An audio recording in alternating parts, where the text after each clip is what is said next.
Jesus is real, but you devils taught lies on Christ.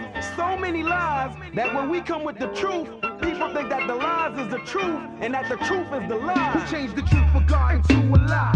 In English, Jesus Christ. In Hebrew, it's Yahweh. So do or die. The immaculate conception is deception, along with the myth of giving gifts on December 25th. Christmas is Satan's clause, the birth of Nimrod, and not the son of God. To you was kind of odd. On the Passover, Christ was born in the spring. So now we bring the truth about the King of Kings. That's Black Jesus and not Caesar Borgias. And the facts can't be changed. It's all about the Most High. It's all about Yahweh. It's all about the Most High. It's all about Yahweh. It's all about the Most High. It's all about Yahweh. It's all about the Most High. It's all about Yahweh. It's all about the Most High.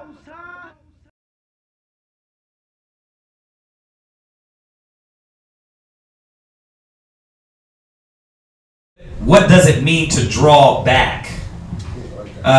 This definition, man, or this understanding of what that means is very important to the Israelite person. I've, over the years, come into touch with people that have a strong delusion that they haven't drawn back. That they're still serving the Most High in the way He said. And this is a problem. I'm gonna say it again. There's brothers and sisters that have a strong delusion on what it is to draw back. First of all, to go back on something, you have to be going forward with something and moving in a consistent flow forward. So doing the opposite of that is you drawing back. Right? I mean, is that not a basic common sense to drawing back?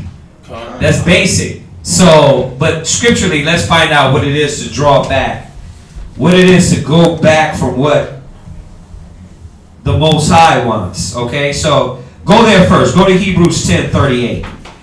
Let's first establish this, that the Most High is not rewarding this or happy with this.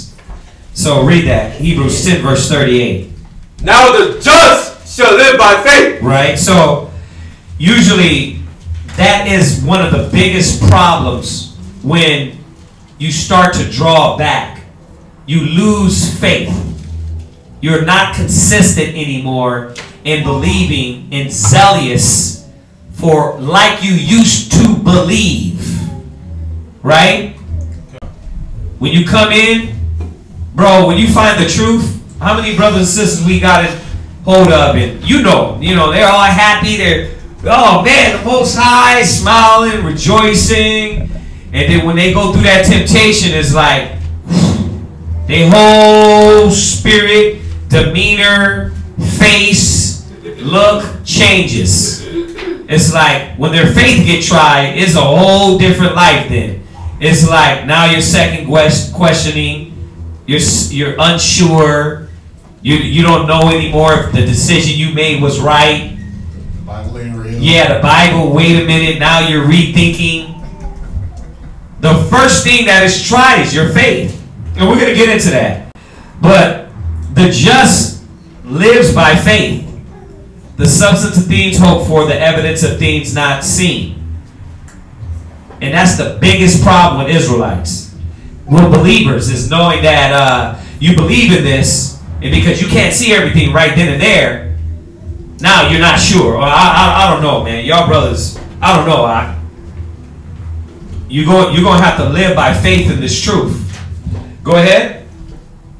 Now the just shall live by faith.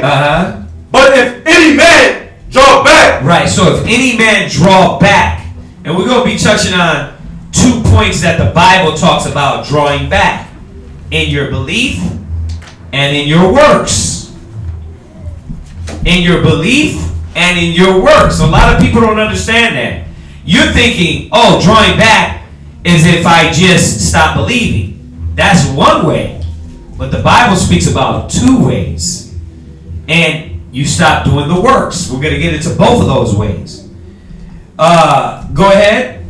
My soul shall have no pleasure in him. The Most High has no pleasure in the backslider and the brother or sister that draws back. The Most High has no pleasure in the brother or sister that really what it is taking the word and this knowledge for granted. For making Christ an open shame, to nailing Christ to the cross, to spitting on Yahweh's blood. The Most High he's not dealing with that. So as you find excuses and make excuses to turn back, know that you can hype it up, you can deceive yourself, we got brothers, man, you like, well, you know what, I'll just go do it myself. No, you're not. No, you're not. Every time you got them that say that, you know what they end up doing? Going right back into the world and drawing back from the essentials and the principles.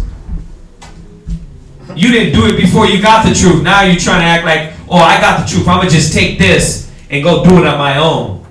You've drawn back. You have drawn back because the Most High didn't call you to do it on your own. But it's a real manipulative mind state you put on yourself. I see brothers like, oh, I just believe. They're on that. Like, I just get knowledge and I believe and I don't have to do nothing else. You drew back. It don't work like that. You can't do that. You're going to see through these scriptures, man, it makes it very plain and simple. Go ahead, read on. But we are not of them who draw back unto perdition. Yeah, we're not of them. You know, Paul always speaks, or Peter always speaks in this way. We're not of them. Because he's trying to positively promote you to keep pushing forward. We're not of them. And being confident of that, you got to know that. I'm not about to go back to that. To the old man, the old way of thinking, the old process. My selfishness, the lust of my flesh. Right? Go ahead. But of them that believe to the saving of the soul. Right. See, the saving of the soul is he that endureth to the end, the same shall be saved. It's not he that endured to 2021. I did what I had to do. I'm going to retire. Where you going to retire to? Right back to the world. Right back to the lust of the flesh and the things you did before you got the truth. If you start a work, you're supposed to leave off and finish it. If you start a job, you're supposed to leave off and finish it. So when the Most High is pointing this drawing back spirit, it ain't you, hey, I grab a shovel, you start half of the hole, and then you're like, man, I'm done with this. This is boring. Oh, I'm done with this. This is not interesting. I'm done with this. I don't want to do this. You got to see the Most High is not dealing with that spirit. Go ahead. Oh, that's what verse you at? 39. Do you finish that? Go on.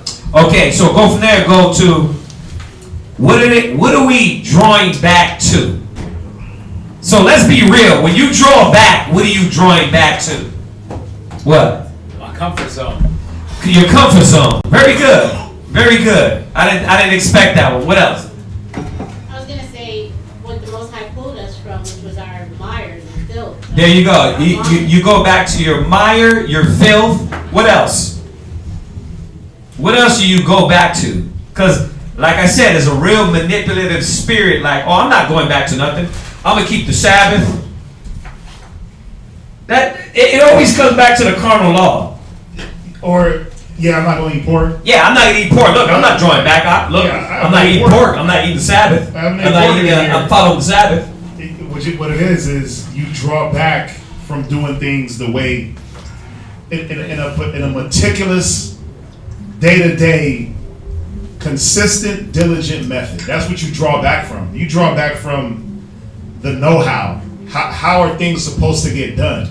And you go into, well, I'm going to implement putting old cloth on new garments. Right.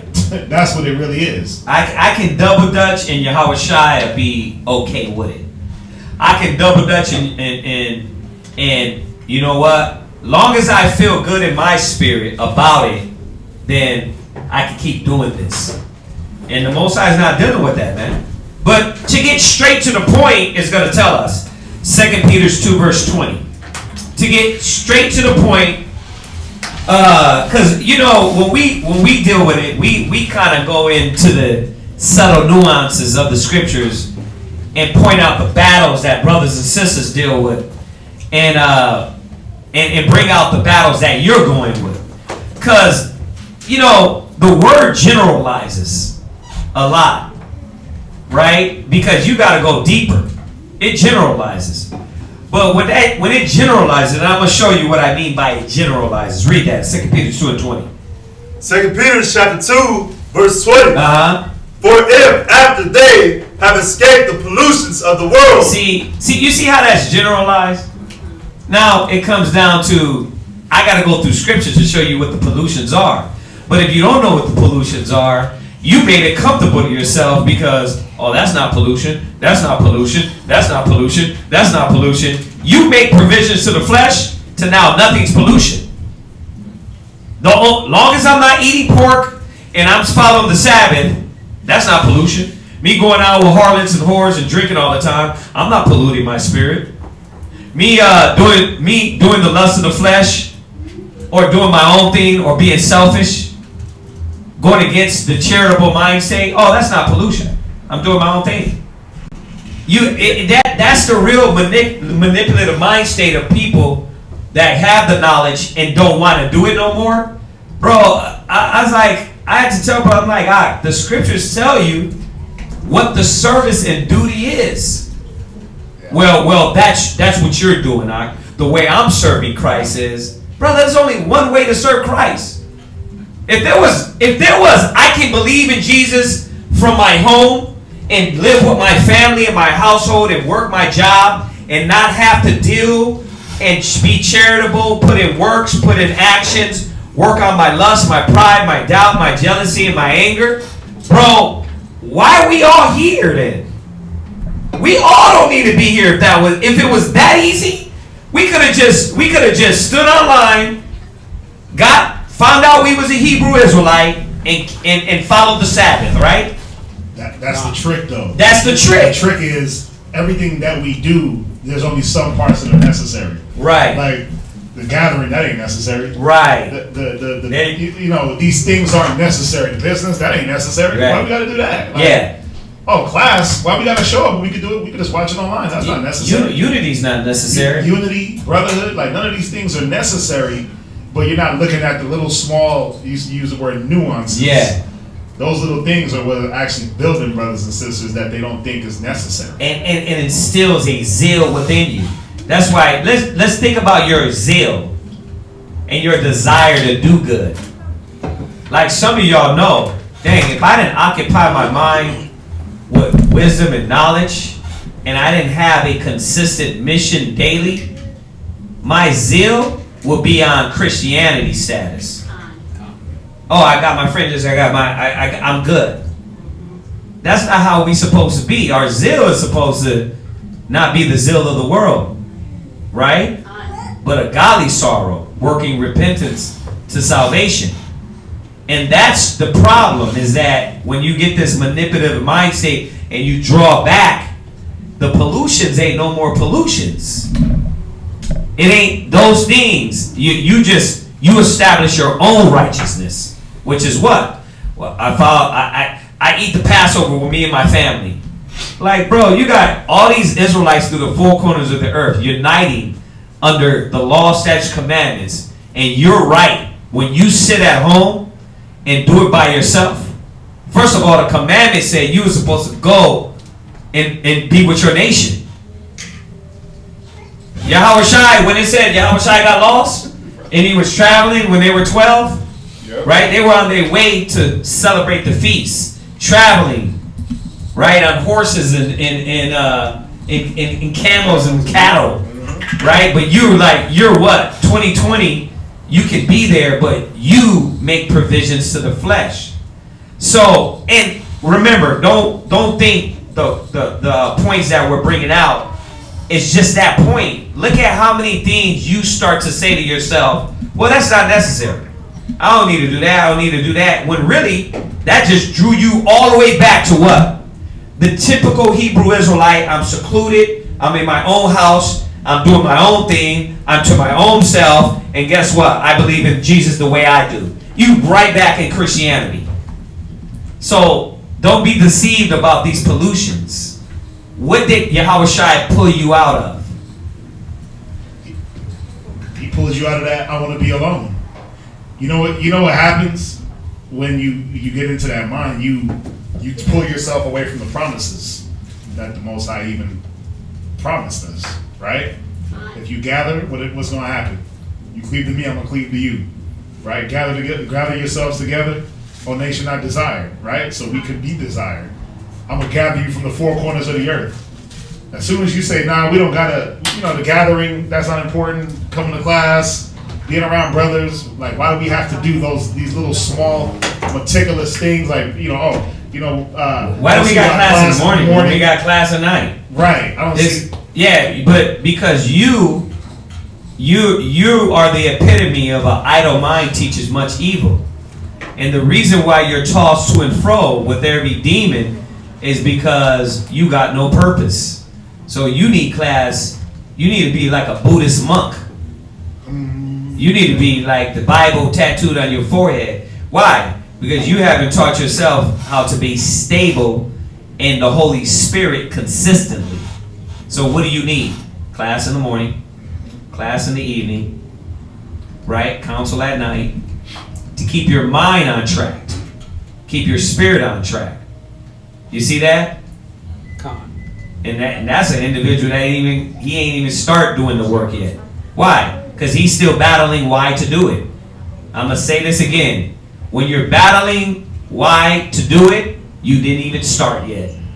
Why? Because you ain't even given your spirit yet. You're still fighting. You're still fighting. You're still going against. That's when that's Deuteronomy 28:68. The rebellious, stubborn, stiff-necked people. So, let's read on. Let's stick to this point. Go ahead. For if, after they have escaped the pollutions of the world. And once again, you hear me say this a lot about, do you feel like you escaped something?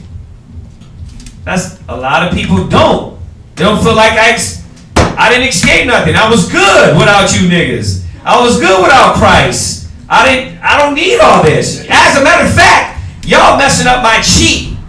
Because you tricked me into being here. So now it's like now I'm in pollution. Right. Now I'm in the bonds, right? Yeah. That's how some brothers feel, some sisters feel like. Yeah. See, now I'm a real prisoner. And you are. You are, because Paul said to himself, be a prisoner for Christ, but you're not a prisoner in the pollutions of the world. It's a different prison. It's a righteous constrainment. And it's a constrainment of the body, the mind, and the spirit. Right? As opposed to the world is just nothing but pollution and death and destruction. Go ahead. Through the knowledge of the Lord and Savior, Yahushua, they are again entangled therein. Right. And overcome. The latter end is worse with them than the beginning. Yeah. Right. So it says that they are entangled there again. Right? What are they entangled with? Go there real quick. Let me throw that one in there. 2 Timothy's what? Go to 2 Timothy's. Oh, this. 2 Timothy's 2 and verse 3. 2 Timothy's 2 and 3. Come on. 2 Timothy. So listen, we're going to touch on this, man. We're going to make this very basic and simple. What does drawing back mean? What are the pollutions? Where's that mind state? But we're not going to let this, the generalizing of to where you can pick and choose what is pollutions and what's not. No, we're going to go into depth so you can plainly see when your mind is turning back from the Most High. All right, go ahead, read that. 2 Timothy chapter 2, verse 3. Thou therefore endure hardness as a good soldier of the Yahushua. No man that warreth entangleth himself with the affairs of this life. So you see that? So what is he back entangled into? they are again entangled therein with the affairs of this life. What does affair mean to you? Lakara. The affairs of this life. What does affair mean? Yeah. What does affair mean to you, Mark? What? Oh, I was still thinking. Go ahead. Okay, think about it. What? An affair to me is like just something that I have to deal with on a regular. Something you have to deal with on a regular, right? Activities. Oh, you said what? Activities. Activities, right? So I'm dealing with the activities of this life. Once again, this word is so general. You're like, well, what is the activities? The pollutions. The things that polluted your mind, right? According to 2 Peter's. You're entangled back again with the affairs of this life that polluted you. Polluted your spirit. Now, what pollutes your spirit? How did Yahushua keep his spirit clean? What did he do? What was his mission? What was his goal? You understand that? Do you? Con. Go ahead, read. Con. No man that weareth entangleth himself with the affairs of this life. Go ahead. That he may please him who hath chosen him to be a soldier. So, right, because Yahushua chose you to be a soldier. But the point I wanted in here is you start to get entangled back with the pollutions and the affairs of this life. Go back to Peter's. Let's read that part again. And they are again entangled therein. And overcome. And what? And overcome. Yeah, because you're doing good? No. Because you're doing good? Overcome. Is this overcome good? No. So what do you overcome by? What do you overcome by? Come on. Somebody tell me. What do you overcome by before we get the scripture? What do you overcome by? As far as what? The ways of the world. The ways of the world. Right? Good. What else? Say it. Everybody. Say it. The devil. Right? Get all the generalizing ones out there that's just cliches, right? All the cliche ones, but you really don't believe it. You're like, come by the devil. Say it. The evil one. But you still do it. But your mind. See, now you want to get into the root. See, that's what we want to get into, the root. Listen, you're going back into your mind, the way you think, the way you feel, the way you said it should be, as opposed with the Most High. This was all work. Bro, none of us can escape this battle. You know what I mean? You know how many of us want to, like, not deal with you? Bruh, please. Like, you think you're the only one, like, why we got to deal with brothers? Bruh, we got to deal with each other because the Most High commanded it. I wish it was like church. Just show up on Sunday, pay your tithes. That would be, whoo. I wouldn't be getting gray hair at 40. You know what I mean? I'd be good. I'd be fat and chubby. You know what I mean? Like passive. Yeah, exactly. Let's go to what it means. Go to Galatians 4:9. Galatians 4:9. Read that. Actually, hold on. Start at verse.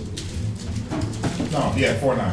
4:9. Read that. Galatians chapter 4, verse 9. And we're going to go back and finish up Peter because we're going down to 22, but read that. But now, after that ye have known the Most High, or rather are known of the Most High. Go ahead. How turn ye again to the weak and beggarly elements? So, you see how we get a little deeper into this? What it means to draw back? You're not going back to some fictitious dream or some scripture that you could just easily wisp off of you. You're going back to the weak and beggarly elements. You're going back to the lust of the flesh, the doubt, the pride, the individualism. I don't want to sacrifice. I don't want to give up. I want to do it my way. I don't want to have to listen to you or nobody else, especially the Most High. What does that sound like? Israel in the wilderness. But what does it sound like though? Jump up to verse 3. It sounds like a big child. Read verse 3. Come. Verse 3. Even so when we were children. When we were what? When we were children. When I was a child, I spake as a child. I thought as a child. But when I became a man, I put away childish things. So it said when we were what?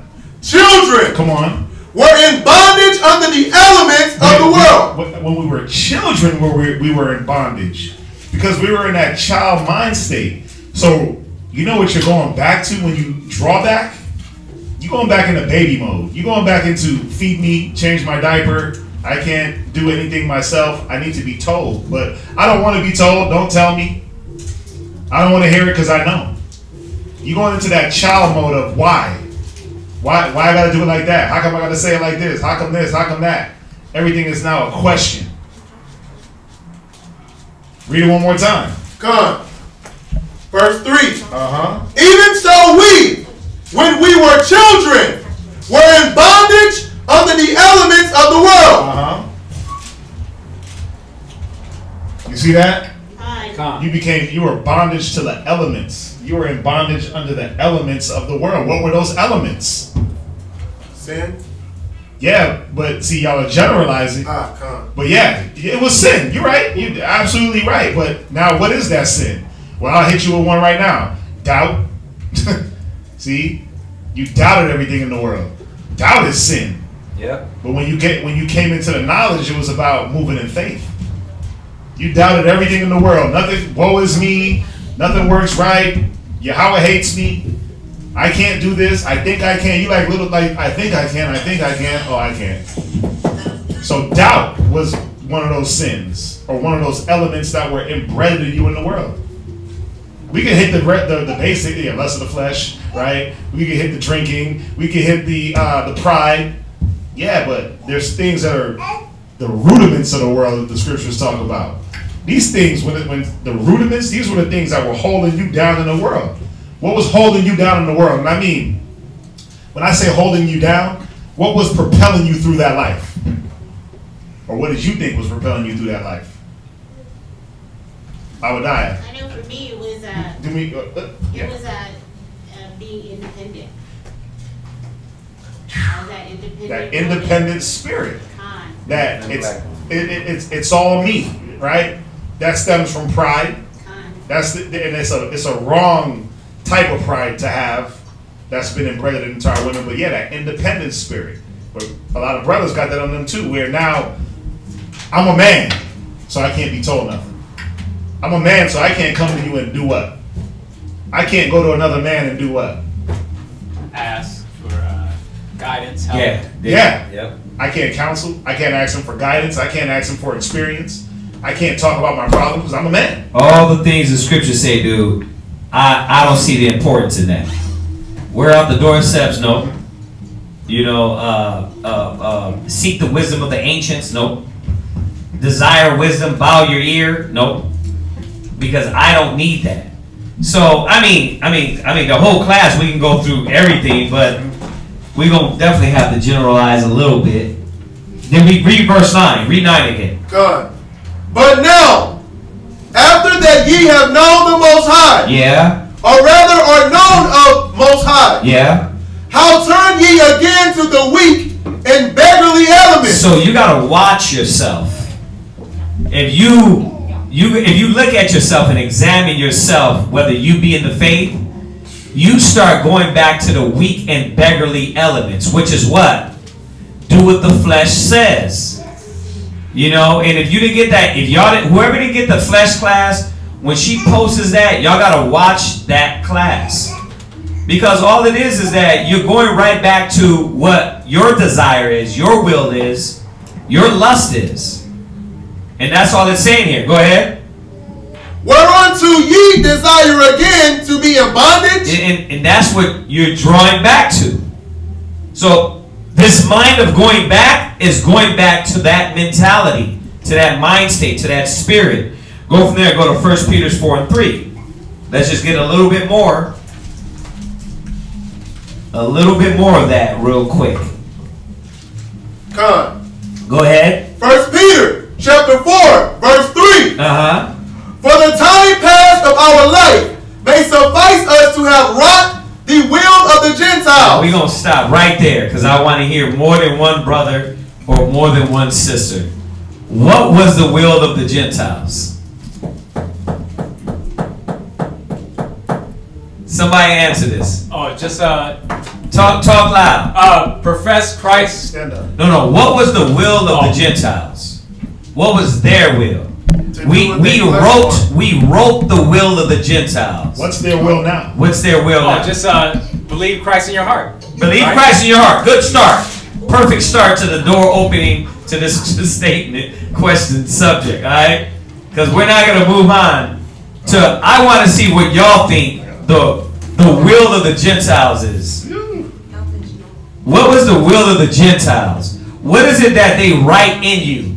They write in your spirit for you to be, to think, to feel, to act. I'm giving it all away. What?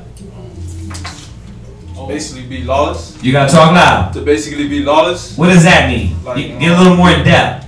Do as you please and Do as you please. Aleister Crowley, right? Do as you will, right? Okay, what else, Mark?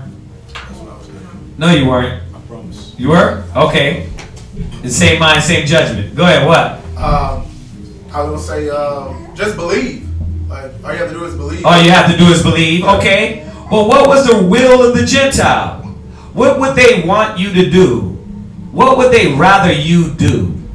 Partake in like traditions. Right, there you go. Now you get a little Traditions more. of men. The traditions of men. Halloween, Christmas. They rather you be blind to the fact of the scriptures, right? God. They rather you follow the traditions of men. That's the real that was wrote in you from your youth up is, God bless America, right? And nowhere else. I'm celebrating Christmas, 4th of July, Thanksgiving. We getting all that out of the way. What? The will of the Gentiles is that wisdom of Solomon, where it says like our life is short and tedious. Right. So Wisdom of Solomon 2. Yeah, I went over that the other day with the flesh. Got it. Yeah. That's to me. That's the will of the Gentiles, which is for you to go ahead and follow the backpack across America mentality, the no focus, no vision, no fighting for your nation. Are y'all listening to this? God. No, no fighting for your nation, no building, no charity, no love, just all individualism. That's what it comes back down to. Go ahead, you got it. So what is their will though? What is the will of the Gentiles? Y'all named a bunch of things, but what is the will of the Gentiles? Conform. Well, they want you to do their will, but what is their will? What is the Gentiles' will concerning Israel? No. Anti. Their will concerning us? Yeah. Oh, to keep us in the position that we're in now. To keep you in bondage and slavery, but really, when you go to Psalms 83, their will was to cut you off. And guess what y'all do every time you draw back? You say, you know what? We're going to do your job for you. Yeah. That's what the will is. The will of the Gentile is to do what? Have the perfect slave. Yep. To have that mind. You don't need the Bible. Yeah. Get back on those blunts. Yeah, get back to the blunts. That way you can keep arguing with your rib. You guys can keep having division in your household. Your kids can grow up as little nappy-headed Negroes that smoke blunts just like you. That's the will of the Gentiles. Oh, you know what? Bro, you don't need nobody. You need yourself. Yep. Lock into yourself, your selfishness, your greediness, because Christ was the opposite. Christ was the opposite. Right? We haven't even touched on it. It's gonna, Let me read this real quick. Yeah. Psalms 83. This is the will of the Gentiles. Just write this down. Y'all know this. Psalms 83:4. They have said, come and let us cut them off from being a nation. So when they present you with different ideas and different entrepreneurships to go run to, they're really saying, you know what, don't gather with your people. Go do your own thing. That the name of Israel may be no more in remembrance. So yeah, it is for you to put down the scriptures. Don't do your holidays, do theirs. Don't remember the Most High at anything. We want you to promote us. Put down your love for your nation. Put down your brotherhood. Put down your commitment. Put down your dedication. You got to put those down for what your nation is, and come join me. Because God bless America. Right? Right. You know, if you don't love your country, your country has no part of you then, right? Who's your country? America's my country. And how do you uphold America? By being a hard-working citizen. But the same thing they want you to do is what the Most High wants you to do. But for your nation, your people, your kindred, your nationality, your family, your household. Right? So read that again. Read that 1 Peter 4:3. Come. 1 Peter chapter 4 verse 3. For the time past of our life may suffice. Right. Us to right the will of the Gentiles. And that's what you did. You right the will of the Gentiles. That's why that's your first nature. Your first nature is what the white man told you. And I'm not going to go over the class I just went over. But the first nature is what the white man told you. It ain't what the spirit told you, it's what the flesh tells you. And they know how to tap in it, and they got you there. That's why when you resort and you go right back to what? Individualism, selfishness, pride, arrogance. Just like your daddy, Mr. White Man. Right? Same thing. Same demons he got on him, he imprinted on our people. Watch, read on. When we walk in lasciviousness. Right, we walked after the lust. Go ahead. Lust. Read. Excessive of wine. Right. This is scripture I put the other night. Go ahead. Reveling. Read. Banqueting. Read. Right. You want to be partying, banqueting. You know, I don't want to do none of that. I just want to go home and sit in the closet. See? No, but what y'all not understanding is that that's the manipulative spirit. Like, listen, I'm following, keeping the Sabbath, but I'm in the closet. I'm not banqueting. I'm not reveling. I'm not beating on. I'm not doing none of that. I've had a beer in a year. So you're trying to tell me selfishness is not sin? You're trying to tell me by you being worried about you is not a sin? But that's the manipulative spirit of drawing back. Y'all gonna see. Go ahead, read on. And abominable adulteries. Yeah, you get into all this things of the flesh. Excessiveness, you out there wilding out, right? Go ahead. Verse 4, wherein they think it strange that ye run that ye run not with them to the same excess of riot, speaking evil of you. Right, so y'all get this, right? Drawing back. That's just the little basics of what is drawing back. Go back to 2 Peter 2. And you're going to read verse 21. 2 Peter chapter 2 and verse 21. For it had been better for them not to have known the way of righteousness. And we're going to understand that more. See, it's better for you not to have known. Because now you've been given the responsibility. You've been given the gift and duty and service of the Most High. It's better for you not to have known this than to crucify Christ afresh. Right? Go ahead. Then, after they have known it, to turn from the holy commandment, right, delivered unto them, right. But it happens unto them according to the true proverb, right. The dog is turned to his own vomit again. So ask yourself this: when those spirits get on you, are they new spirits or are they the same thing you came in with? It's the same thing. It's the same thing you came in with. So stop trying to think you're deep, please. Like you're going back to something that's different. You're drawing back out of the spirit by going back to the same thing you already were partaking in. You're not coming and you're not changing. That's what got you. It never left. It never left. But it never left because you never denied it and said, oh, that's the old man. That's not the new man. And you, all the way, you're adding sin to sin by keeping denying that is wicked and wrong. You're trying to find that way to make it right. Oh, why is it? That's not wrong. That's not evil. That's not disobedient. That's not selfish. So you keep going right back to those things. Go ahead and finish it. You're going to read finish 22. And the soul that was washed to her wallowing in the mire. Right, see? And the Most High gave you a taste of that new life. He washed you, but you go right back to the mire. Go ahead. That was the end of it. All right, go from there. So, when we ask ourselves, what do they turn back to?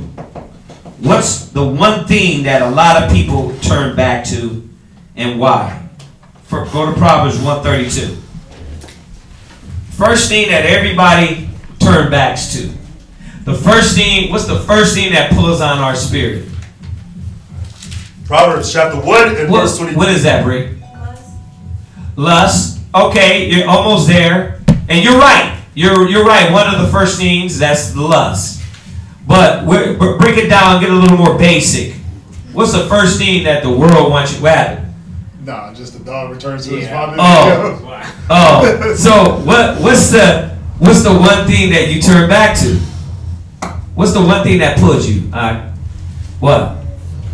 The one thing that you felt made you at peace the most. Right. What's the one thing that pulls on all Israel? Money, finances, success. But how does that start pulling you back? How? Doubt, faith, lack of faith. Doubt, lack of faith, right? But what else? Bills. Bills. Yeah, all y'all right. You know, I'm just going to come from another perspective. All what you're saying is correct. Proverbs 132, read that. Proverbs chapter 1 and verse 32. Go ahead. For the turning away of the simple shall slay them. You know why a lot of people turn back? Because you be looking at the simple, man. You look at people turn back, and you look at them, you start to see their success and wickedness. Right? You start to see them living and breathing. And you forgot the scripture that though sentence is not executed speedily, it is set in the minds of men to do evil. So what do? You looking at the simple, and you become simple. Oh, that brother, that sister turned back. She's smoking blunts again. She's smoking hookah. She's going out. I watch her Instagram. I watch her Snapchat. A tornado ain't come through the building. Like she's looking like she's having fun. Right? Wow, she's like out there, and look at me. I'm over here, gotta wear this dress. Yeah, I can't dress like I want to. Right? I can't put on makeup. Brothers too, right? You like the pig that watch the other pigs play in the mud. You like that clean pig. It tells you in that Peter we read. Right. It said like the sow, right? That returns from that washing. You like that pig, that clean pig, and you looking at all the other pigs play in the filth. But they're not playing in mud, they're playing in filth and pollution and dirt. And you just like, man, I want some of that. Mm-hmm. That looks good. But not realizing that cleansing that you're going through is a lot better. Right. Well, because there are certain things that weren't instilled in your spirit when you got the word. Mm-hmm. So, read it again. Verse 32. For the turning away of the simple shall slay them. You understanding this? It's saying that the simple turned away, and you were watching them, but that slayed you. Because you thought the simple were getting away with it. You thought they were going to prosper. You thought there was going to be some longevity in what they're doing. You didn't consider the scriptures and say, dang, wait a minute. Does the Most High want me to turn back and go back to my vomit, my old ways, my old thinking? Or does he want me to show that the grace that he's given me is worthy, not worthless? Go ahead. And the prosperity of fools. The what? Prosperity of fools. So what is it telling you? A fool will prosper. The wicked will prosper. A lot of times, man, brothers leave the truth because they see that the fear of the Lord don't stay on them. From the beginning, they think that the Most High was going to come down and strike lightning. Because you came in with a humble spirit, right? And some of y'all came in getting whooped by the Most High, right? Gun. And you had the fear. But then you seen this person leave, that person leave, this person return back to their vomit, and you were like, man, they're successful in wickedness. They're successful in pride. They're successful in belligerent, in selfishness. It's working for them. Yeah, it's working for them. It might work for me. Yeah, the Most High, see, I have no reason to fear the Most High. I have no reason to fear the commandments. A lot of times, why? Because you were men-pleasing the whole time. That's what happens. A lot of times, brothers and sisters, really, you're just men-pleasing the whole time. You really don't have the fear of the Lord, and then you come to this epiphanies out of nowhere 10 years later that, yeah, you don't want to do this no more. Because you never feared. You never believed. Yeah, maybe it's the Most High revealing that you weren't chosen. You weren't chosen for this. But the ones that do believe are going to look at themselves and say, man, where's my mind at? Where's my spirit at? You know?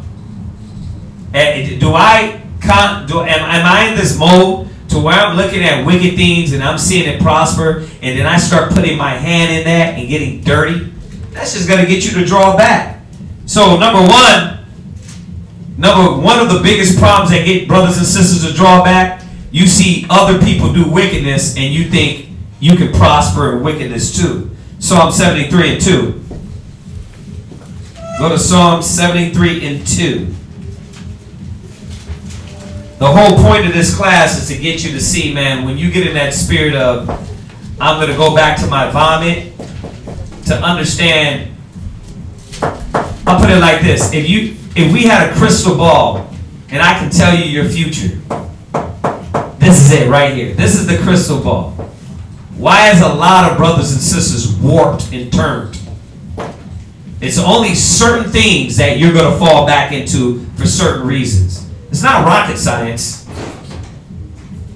When they fall off, you can pinpoint it. Oh, he fell off because his rib left him. Oh yeah, his rib left him. He was upset.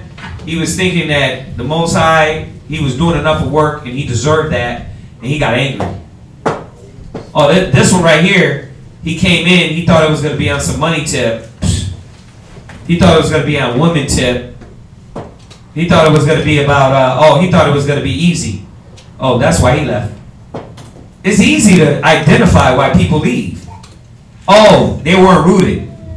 They were tossed to and fro when they first came in. Every wind of doctrine. It's easy. It's easy to identify you. Why? Because your symptoms are from the beginning the same thing, and then you end up turning right back to that same vomit when you draw back. Right? It's an easy diagnosis.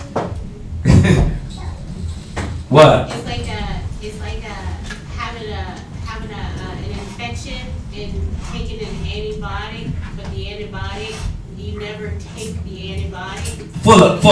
You don't go the 7 days. Right. So it kind of dormants. Right, and your infection never goes away. Yeah. Yeah, it never goes away. And that's how Israel usually does things. It's like they cover it up, they fake it, they don't want to let it go, and it ends up being their downfall and their destruction. So what do I tell brothers and sisters? Man, you got to look that negative in the face, and you got to know your weakness. The scriptures say examine yourself whether you be in the faith. You got to look in the mirror and say, man, you know what? I'm phony as hell. You know what I mean? I don't want to do this because I'm lazy. I got pride. I got doubt. I'm negative. I don't want to do this because I'm jealous. I got envy. I got a strifeful spirit. You got to look at yourself, because all it's going to do, you're not destroying anything but you. Y'all get this? So read that, Psalm 73 and 2. But as for me, my feet were almost gone. Right? My steps had well nigh slipped. Yeah, a lot of brothers' steps always slip. Why? Go ahead. For I was envious at the foolish. Yeah, see? They see the simple and they see their prosperity. They see the simple, they see them weak, right? And prospering in it, doubting and prospering in it, faithless and prospering in it, money and prospering in it, thinking like, I don't gotta have faith. I mean, look at them, they're doing it. I mean, if we were gonna judge it by that, bro, go out there and look in the world. The world is prospering. But the Most High said the whole world lieth in wickedness. Like, you see how your judgment starts to get warped? Like, that don't even make sense. Like, that has never changed. There is more of them than more of us. As a drop to a wave. So if you were going to judge it on the prosperity of fools and of wicked people, come on now. They're prospering, they're growing. But these are the things that turn you away. So what is your heart? What are you missing? If you look at the prosperity of foods and see they're growing and flourishing, what was in your mind? What was in your thoughts?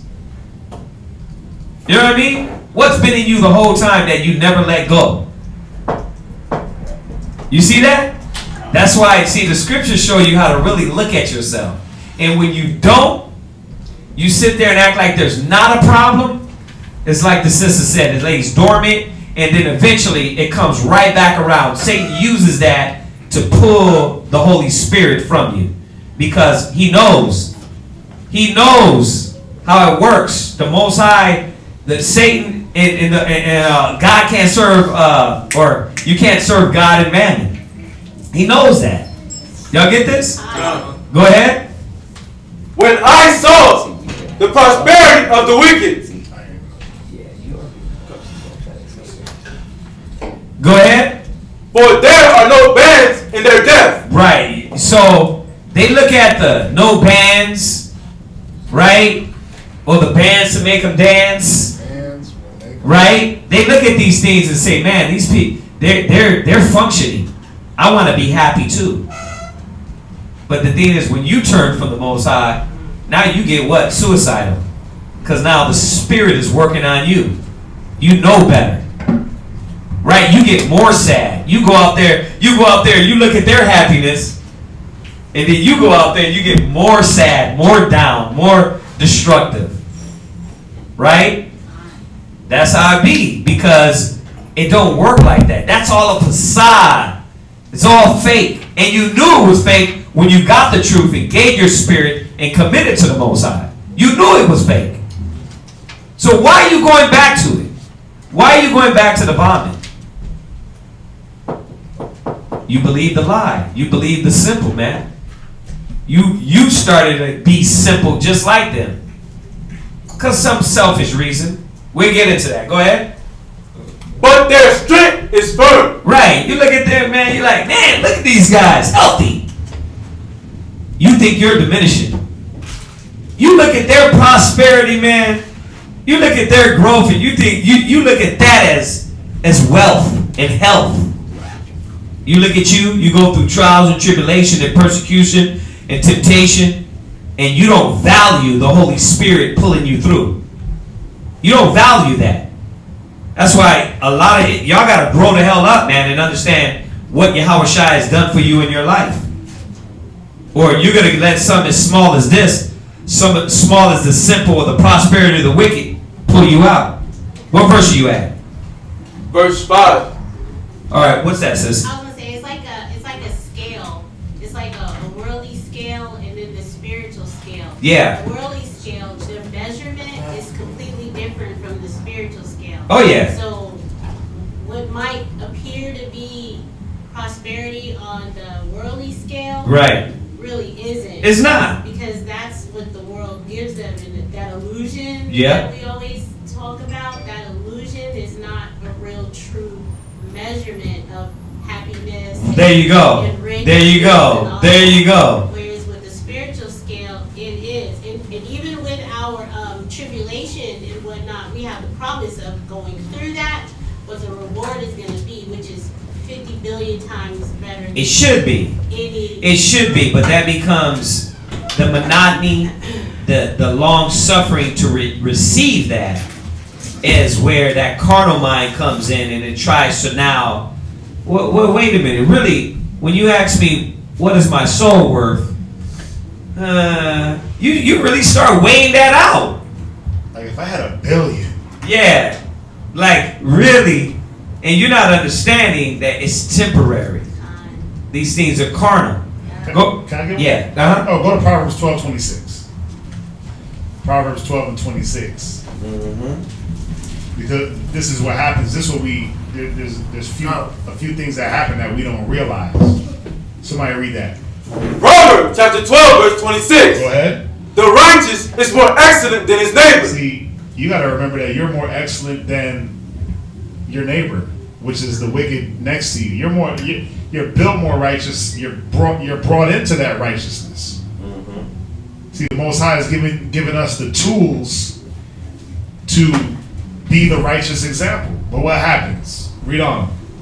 But the way of the wicked. But the what? The way of the wicked. Yeah. See, my feet almost slip when I look at the prosperity of the wicked.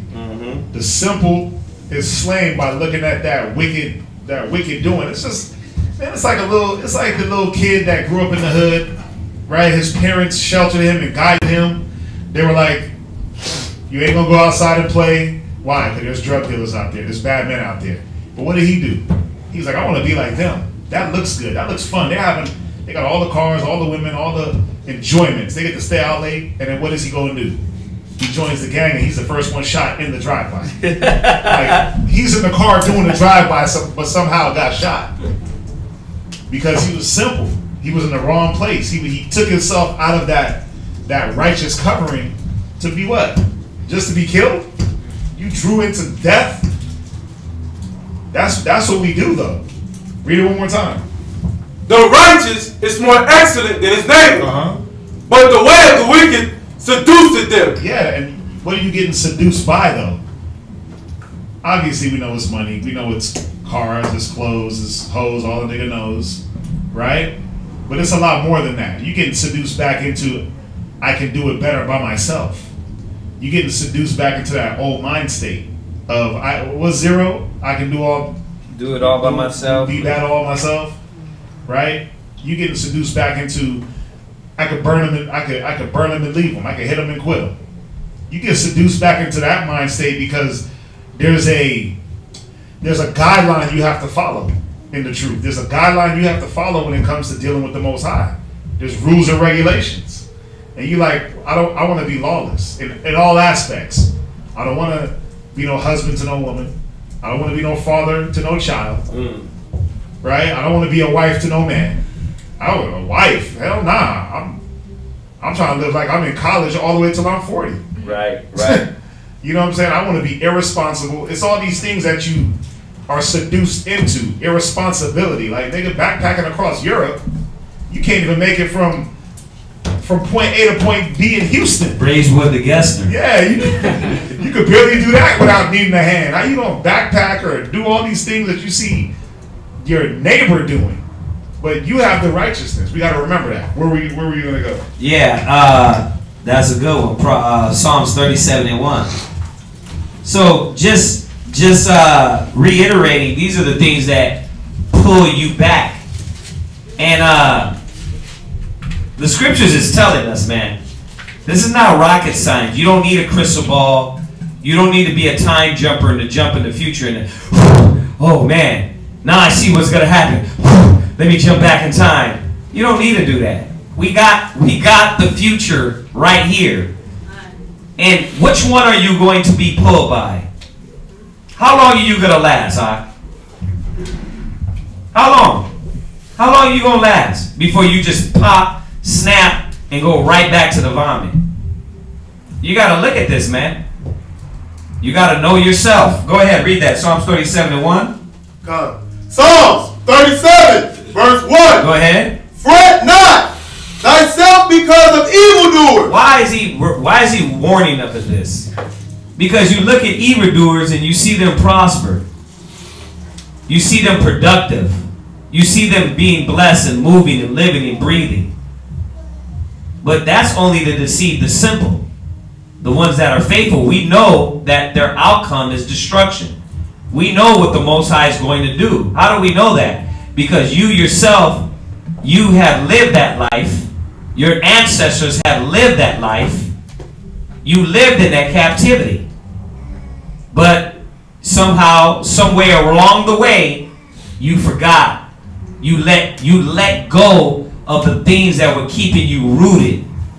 Right? That's why it says, oh, read on, I'll get it. Neither be thou envious against the workers of iniquity. See, then you start getting mad at them. Some of y'all be teaching and be angry with the wicked because you want to be like them. Damn. Wow. Now I get it. Now Did you know what's crazy about it just that? hit me. That's why you be like, yeah, they're wicked, but I'm gonna go right with them, man. It's like, what? You were just saying that they evil, wicked, they're the devil. You know, brothers be doing that, man. White man's the devil, but that white girl though.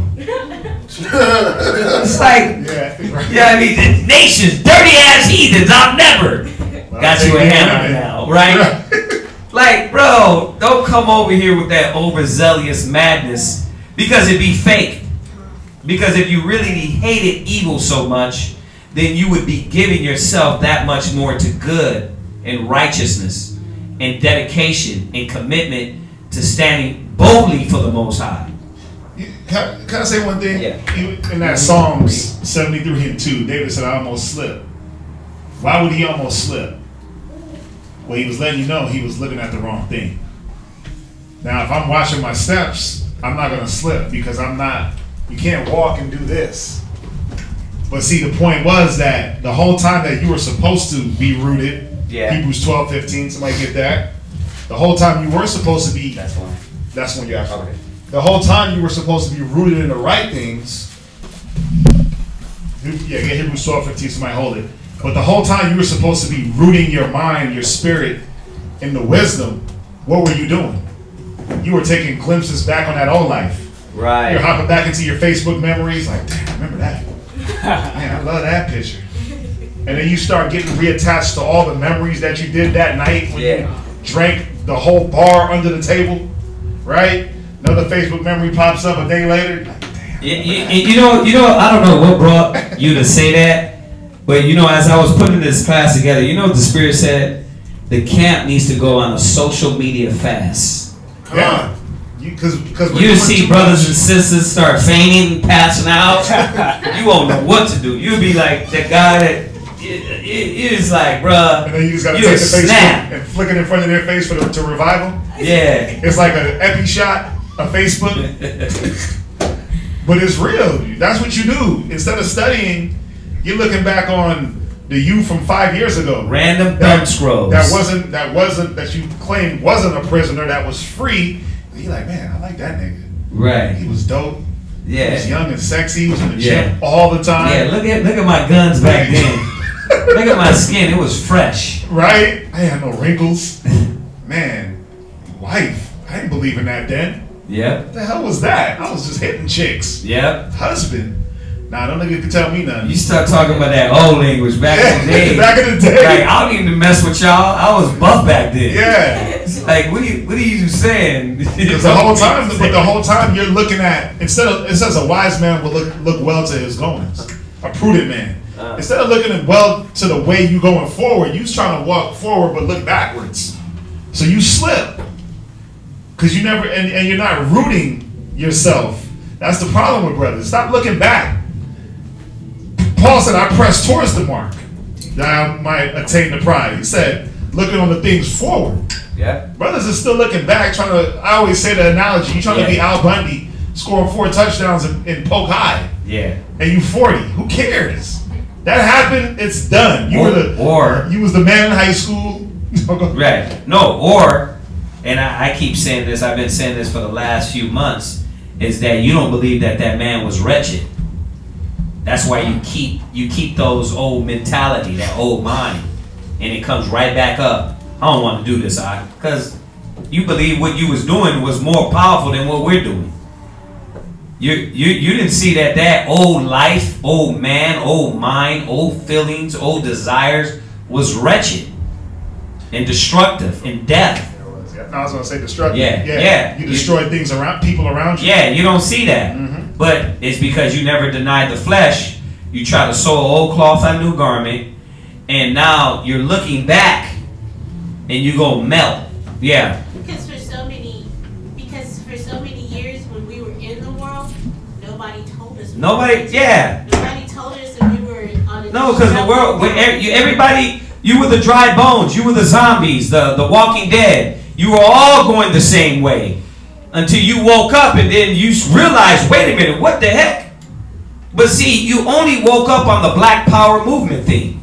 You woke up on Christ being black. You woke up on you're the Hebrew Israelites. You woke up on your identity and you start running and all these zombies are going this way, and then all of a sudden that bored you.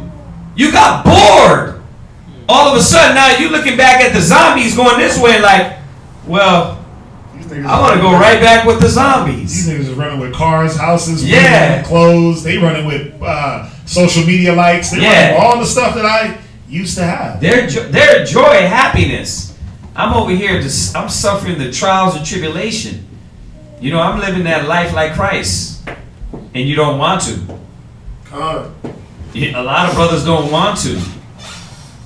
Or do you? Or you do want to. But the old man is telling you, you know what? What's the point? What's the fight for? Why am I doing this? You see that? Hey, but that's the condition of the battle, right? You gotta choose. You gotta choose. You have to make the choice. All right, go ahead. Read Psalms 37:1. God, fret not thyself because of evildoers. Yeah, you can't. You gotta stop getting jittery and letting the world and the fictitious environment and the matrix dream deceive you.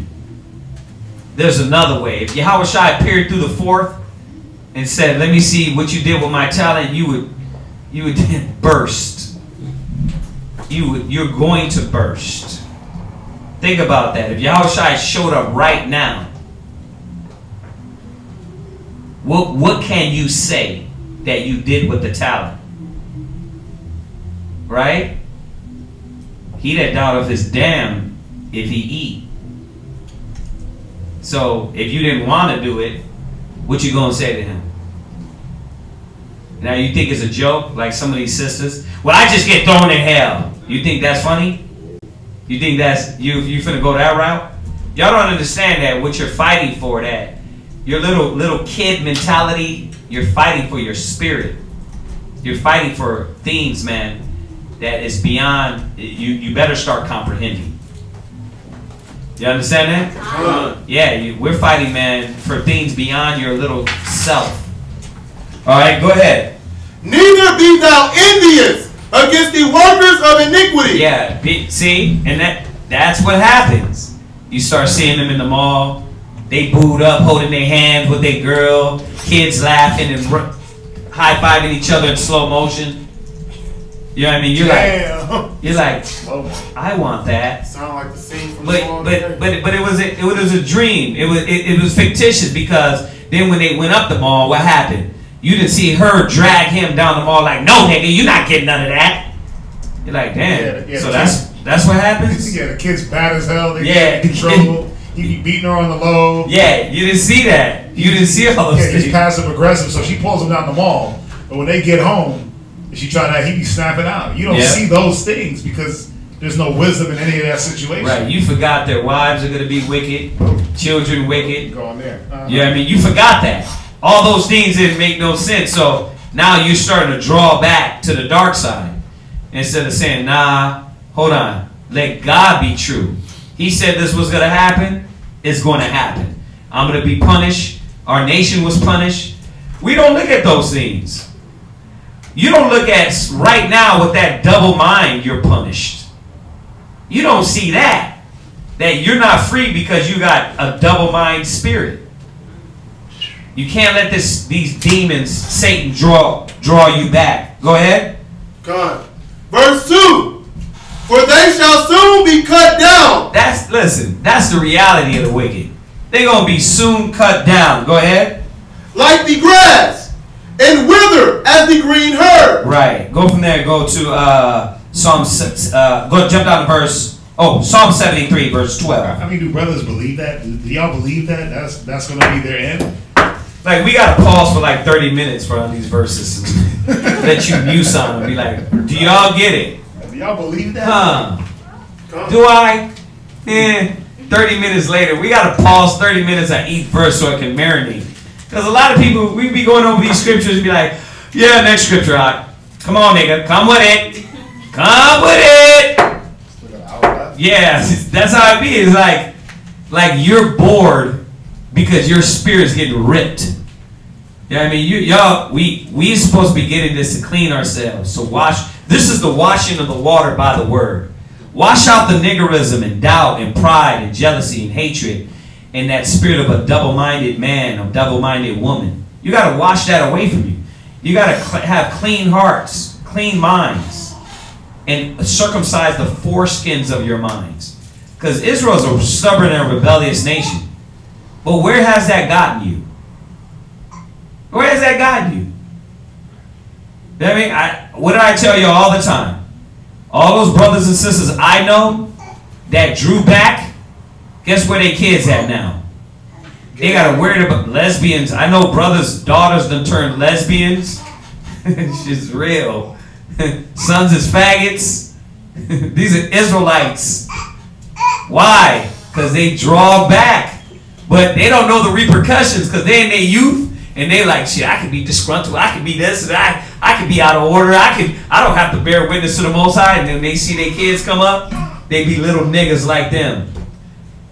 And the Most High what? Spanking them. And they don't even see that either though. They don't even see it. It's like you have the truth to raise your kids with wisdom, knowledge, and understanding. And now they're little demons and goonies and gremlins and lesbians and drug heads. You got to see that. It's not only you. While you plain Bible, it's going to affect everybody around you. Like it affect our nation, our communities, our neighborhood. When we go out there, that's our brothers and sisters do. They play Bible. Play I fear the Lord. You double dutching. You know, just give me the word of truth. Like, bro, we going to give you the word of truth. But the Most High knows your heart. He knows this is a damn game with you. And it got to stop. So you won't drag people down with you. You won't drag your wife, your kids. That's going to destroy everything you're doing. It's going to destroy it, man. Listen, why do I believe it? One, I've seen it. And two, the Most High is true and let every man be a lie. You know what I mean? The devil's a lie. The Most High is true. Go ahead, read that. Psalms chapter 73, verse 12. Behold, these are the ungodly who prosper in the world. Yeah, so just a reiteration, man, that's what really deceives a lot of people a lot of times. You're looking at the prosperity of the wicked. You're looking at them and you're like, man, he took all his income tax and got shoes. You know what I mean? The whole 5,000. Yeah, you're like, damn, I wish I could do that. Like he walked through with 20 bags. Yeah, like look at her. Look, he got him a young tender. And me, I got a disgruntled, out of order, disrespectful woman. You really thinking like that's what he got because he rolling through the mall. First of all, he just met her on a social media. On Tinder. Right. Some chick, she probably just blew him in the mall parking lot. In the hoopty. Right. But it's all like to you, it's like, see, it's you spacing out. You got stars in your eyes. No, it's the movie, you don't see the behind the scenes. Right. You don't see the folly reel. And you don't see the follies, man. You just see the end of the production where, yeah, like you said, they walk through the mall, they high five in slow motion. For some reason, like it's like wind is blowing in the mall and their hair is flowing, and it's like, what the hell? Nah, but you say, real. And then you look at your situation like it's worse. Remember, the scriptures say the righteous is more excellent than his neighbor. There you go. But see, you let the eyes, the things that are present, seduce you into thinking that the wisdom is not important, that the building is not important. There you go. That's what you get blinded from. Yep. Instead of keeping your eyes on, and like the scriptures say, meditate in the precepts. Day and night. You meditate on how you get the young tender. Right. All I just want is a brand new ride. All in life, I just wanted a brand new ride and a family and a rib and the kids. That's all I want. But you got that. And that's easy. That's easy. Like the Most High gives ribs like it ain't nothing. Got it on eBay. That's easy. Like niggas out there is getting women like it ain't nothing. That's easy. You really, that's it? That's all you want in life? You know what I mean? That's what you chasing. And then when you get that, what happens? Guess what's gonna happen? You ain't fulfilled. It ain't enough. You didn't put enough wisdom in your head to yeah, keep it. Yeah. You was still too busy looking at the next wicked man. Everything you ever got, you lost. Why? Because you were too busy looking over your shoulder like, what they got, what he got. His is better. Yep. So like you said, there's no satisfaction. Mm-hmm. You see how this mind. That's another thing that draws you back. Yeah. Is lack of satisfaction, not being content. Yeah. Go ahead, read down. They increase in riches. Right. Verily, I have cleansed my heart in vain. And that's what you start saying. You start saying, what? I have cleansed my heart in vain. Like, why am I here again? Like, this ain't important. Like, damn. Why? Like, really? It's not important? Everything we do is important. I don't give a damn. If you give a prophet a cup of water and a cup of water is important, then when the sisters come in here and mock, we're going to be like, well, that's not important. You see how dumb that is to say that? Well, I don't see the importance in this. Nigga, even Mr. Miyagi knew wax on, wax off was important. How come you don't know that it's the basic things, the small essential things we do in the truth, ministry, in charity, in love, and dedication is important. That's cool. Anything and everything can teach you. When the sisters, this is why some of y'all need to grow up and have kids. When you have a child, and you take this child and you make them clean up the room, what are they saying? Why? Why? Why are they saying why? Why? No. Because they don't want to do it. What? But really, they don't see no benefit in it. Yep. Why clean it up when I can just leave my stuff right there all around? Yep. Right? Why do I have to clean? I do it all the time. My son, like, what is this? This is a damn tornado in here. Clean this up. He's looking at me like, why? It's easier because it's right here on the floor. Look, it's right on my bed, all my clothes. All I gotta do is grab. That's Noah. Right? It's convenient. It's convenient, but that's a childlike mentality. And it's a chaotic, disoriented child mentality. So when you start showing them, Shawashna was telling me she went in with Mama Willa and was like, listen, it took him maybe 10 minutes to hang his stuff up, put his drawers right, fix his room up, right? And she's like, well, now do you see how easy it is to access everything? See, it's another way. But one way is chaotic, the other way is in order. But that just depends on interpretation, doesn't it? Right? See, this is how human minds work. That depends on interpretation. Now, imagine growing up, getting 25, 30 years old, still having that mentality. You're telling the brother, you need stability. And it's like, well, your stability is not my stability. So we got to come back to this and show them what is the true stability. Right? But you see how crazy it is? You pull all this stuff and you start to fortify yourself in madness. In madness. And you believe it. And it formulates your ideas on life. You formulate your ideas in your family, in your household, with your children. Just from all the way back from being a damn rebellious child because you don't want to clean your room. Or from a person that what? The only way to get through this is smoking a blunt. And I've been smoking blunts since I was 10. Now I'm 30, I'm still smoking blunts. It fixes me. Because all he did was live with smoking blunts, right? It makes sense to him. But it's destructive to him, his family, his kids. He doesn't understand that there's no stability that he's teaching and wisdom he's teaching his household and his children and his wife, that he can be a man without letting this substance control him. I can survive and deal with you without letting these things control me. They don't see it. And then when we come in with the wisdom, like Christ is the strength, he's the power, they're like, nah, that don't make sense. I don't see it, That's just you telling me. So you got to go right back like a child where? To the simplicity. Oh, bro, you should have showed him that scripture. This would have showed him that, yeah, as much as things that men committed unto you, that means that if I commit something unto you, if you can't be honorable in that, Christ, if you can't be honorable with the stuff we give you, you think Christ is coming back with power, rulership, and authority, and kingdom and majesty, and saying, here, brother, you didn't give a crap about none of this earthly things, but I'm going to set you over heavenly things? It don't work like that.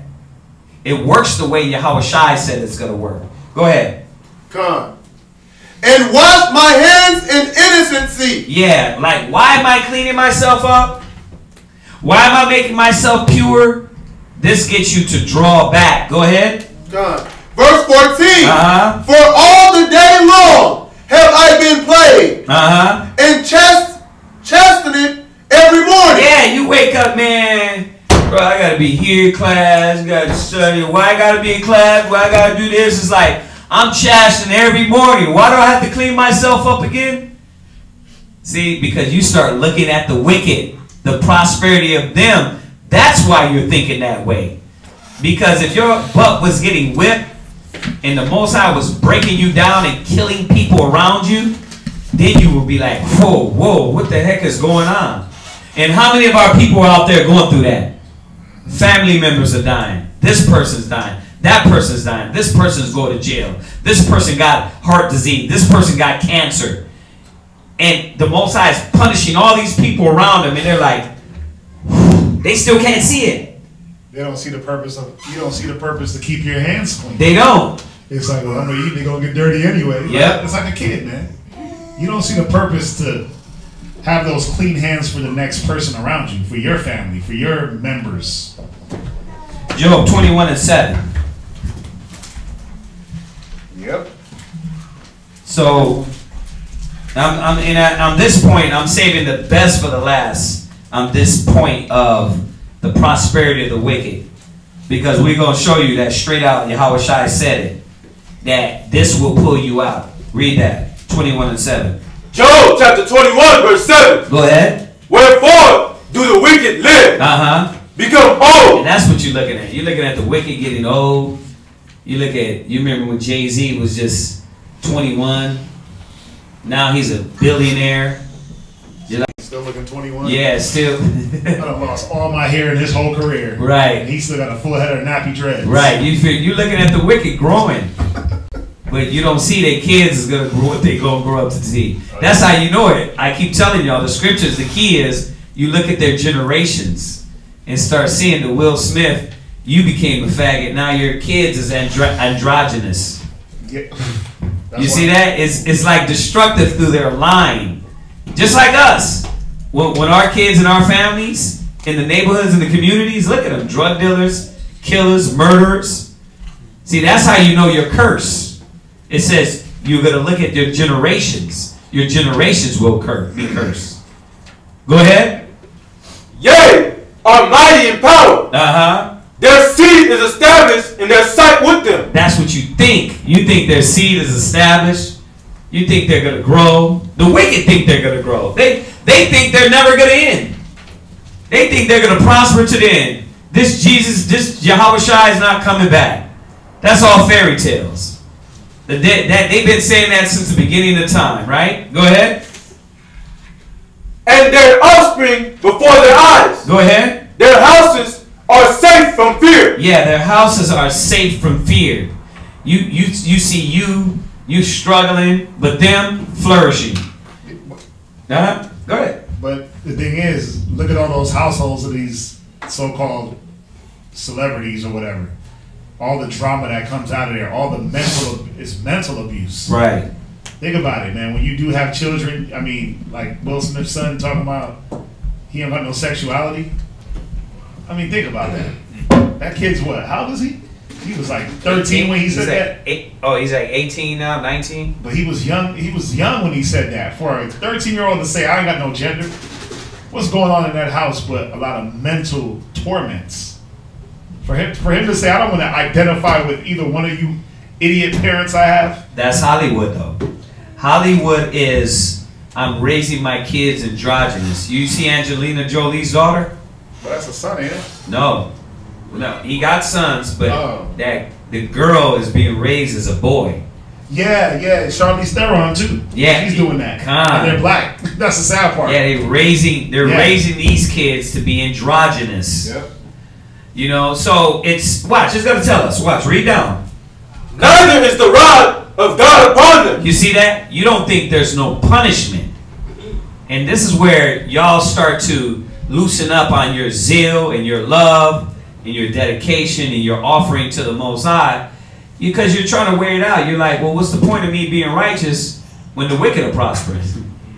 That's drawing you back. You're a fool. You're being foolish. Go ahead. They're bull gendering. Yeah, you're looking at their household, their money. The bulls, remember the cattle was our money back in the day. You know, it's like, man, they functioning, they growing. Right? Go ahead. And fail it not. Read. Their cow coveted. Yeah. Go ahead.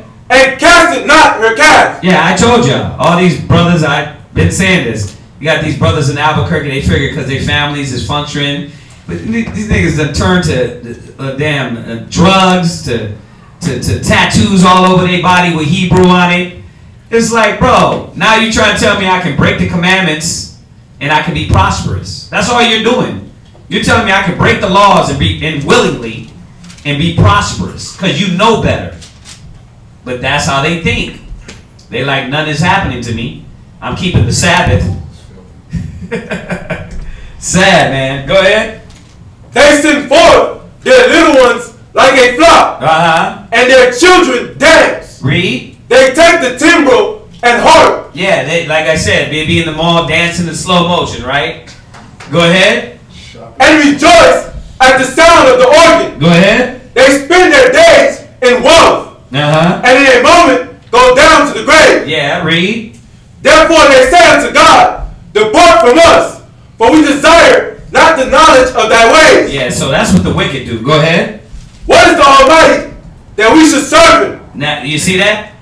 And that's where your mind goes. What is that? You're like, wait a minute. If the wicked are getting away with it, they lived a happy long life and just died.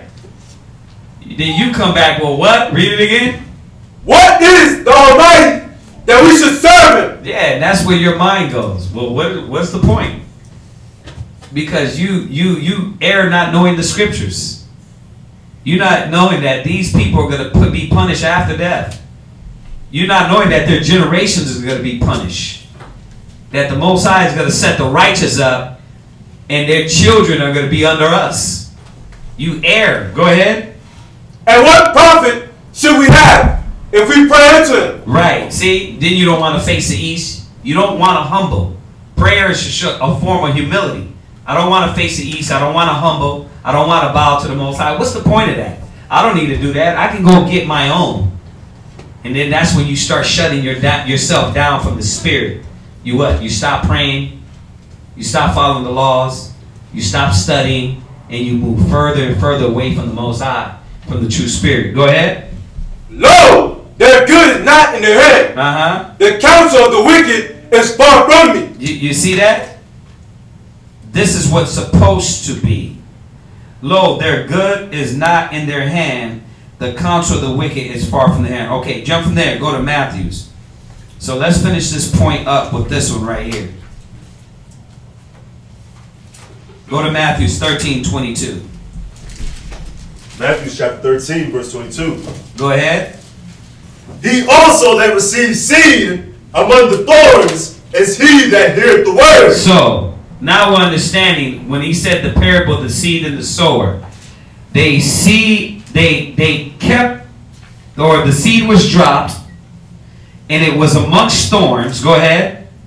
And the care of this world. And the what? And the care of this world. This is not rocket science. He already told us, according to the scriptures, what men are going to fall off for.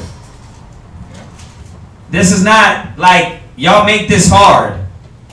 You make make us look like we're like the wisest. Bro, this is easy. It's easy to say what and see what path a brother and sister's gonna go down. They come in and they start what? Read it again. And the care of this world. And the what? And the care of this world. Go ahead. And the deceitfulness of riches. See, the care of this world. You see, you were deceived by the simple or the riches. Go ahead. Choke the word. It did what? Choke the word. It choked your zeal. It choked your dedication. It choked your desire. It strangles the love and the righteousness out of you because you let the simple, right? You let that lifestyle deceive you. Go ahead. And he becometh unfruitful. And he becometh what? Unfruitful. Yeah, then you stop doing the works of the Most High. So this is what Yahweh Shai said. It's not precept fantasy. It's not precept fantasy. I made it out to be something that is not. The scriptures is telling us here, the righteous fall because they see the prosperity of the wicked. They don't tend to their spirit and they don't tend to themselves, man. And stay consistent. So y'all get this, right? Go to Psalm 52 verse 7. Psalms chapter 52 and verse 7. Just a little bit more on the deceitfulness of riches. Read. Lo, this is the man that made not God his strength. Yeah, you see that? This is that brother, that sister. The only reason why they were deceived is because they made not God their strength. You know what they said? I got the job. I got the wife. I got the car. I got the house. I paid the bills. They made not the strength of the Most High their defense. Go ahead. But trusted in the abundance of his riches. Read. And strengthened himself in his wickedness. It's wicked to believe like that, to think like that, to feel like that. The fool have said there is no God. What's that, Jermaine? Where are we? We're at 56? 52 and 7. Psalms 52 and 7. Write down Psalm 62 and 10. Jump over there.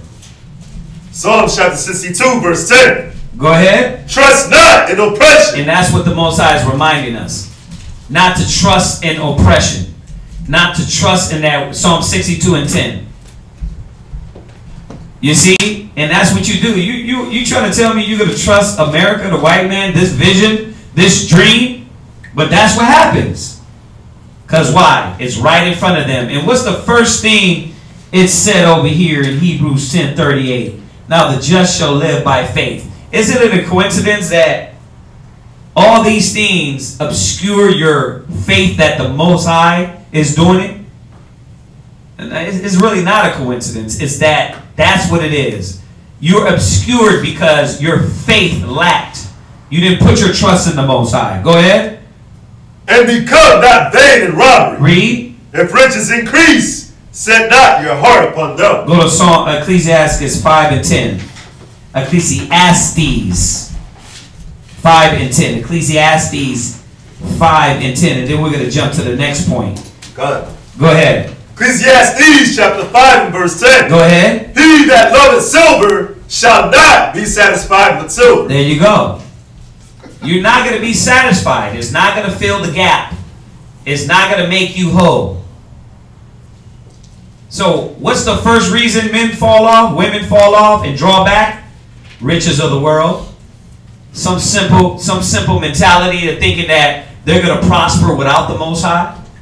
That riches are more than the Most High. Right? That's what I got to be running and seeking for. And I could have threw in there Matthew 6:33, seek ye first of the kingdom of the Most High, and his righteousness and all these things shall be added unto you. But y'all know that. Read this again, 5 and 10. Ecclesiastes chapter 5 and verse 10. Go ahead. He that loveth silver shall not be satisfied with silver. You're not listening. That it's never going to make you whole. That new girl is not going to make you whole. That new house, the new car, the new carnal thing would not make you feel sufficient. You're going to go to that and then realize, man, I made the wrong choice again. I should have never gave my spirit over to falsehood, weakness. I should have kept in strength. But you forgot what was the strength. You forgot the trial, the purging, the things that were purging you is the strength. the trial in your reasoning is purging you like a man in the fire and being refined. But that's not a trial. That you see why you jumping? You see why you get weak? Because that's not a trial. You're like, I don't need that trial. Anything that makes my mind work and believe and have faith and trust in something I have to conquer, I don't see the importance in it. And that's what the problem is with Israel. The carnal's real important. It's real life to you, right? I see that. But when it comes to the truth, the knowledge, wisdom, righteousness, that's when you get obscured. Stop giving it to the flesh. Go ahead.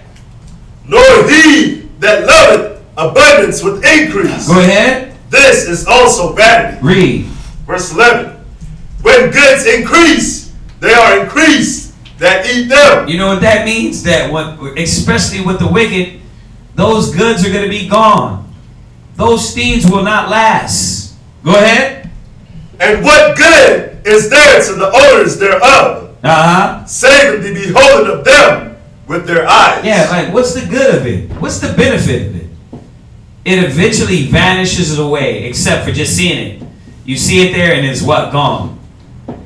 You remember I used to say, you get to what 2015 Benz? It's already 2020. Who wants a 2015 Benz? It's already old. The only good thing is what? You had it at that time. Now it's what? You got to strive for the next carnal thing. So you can't let finances or money or gold or success obscure you and get you to draw back to your vomit. What's the next thing? What's the next thing that draws a man or a woman back to the world? Go to Matthew 13 and 20. What's the next thing that draws you back? It's three things Yahushua put in here that draw you back. Well, you know, within that last verse, it was kind of 2 points he pointed out in 22. He said the care of the world and the riches, which is one of the same thing. Really, it's one of the same thing.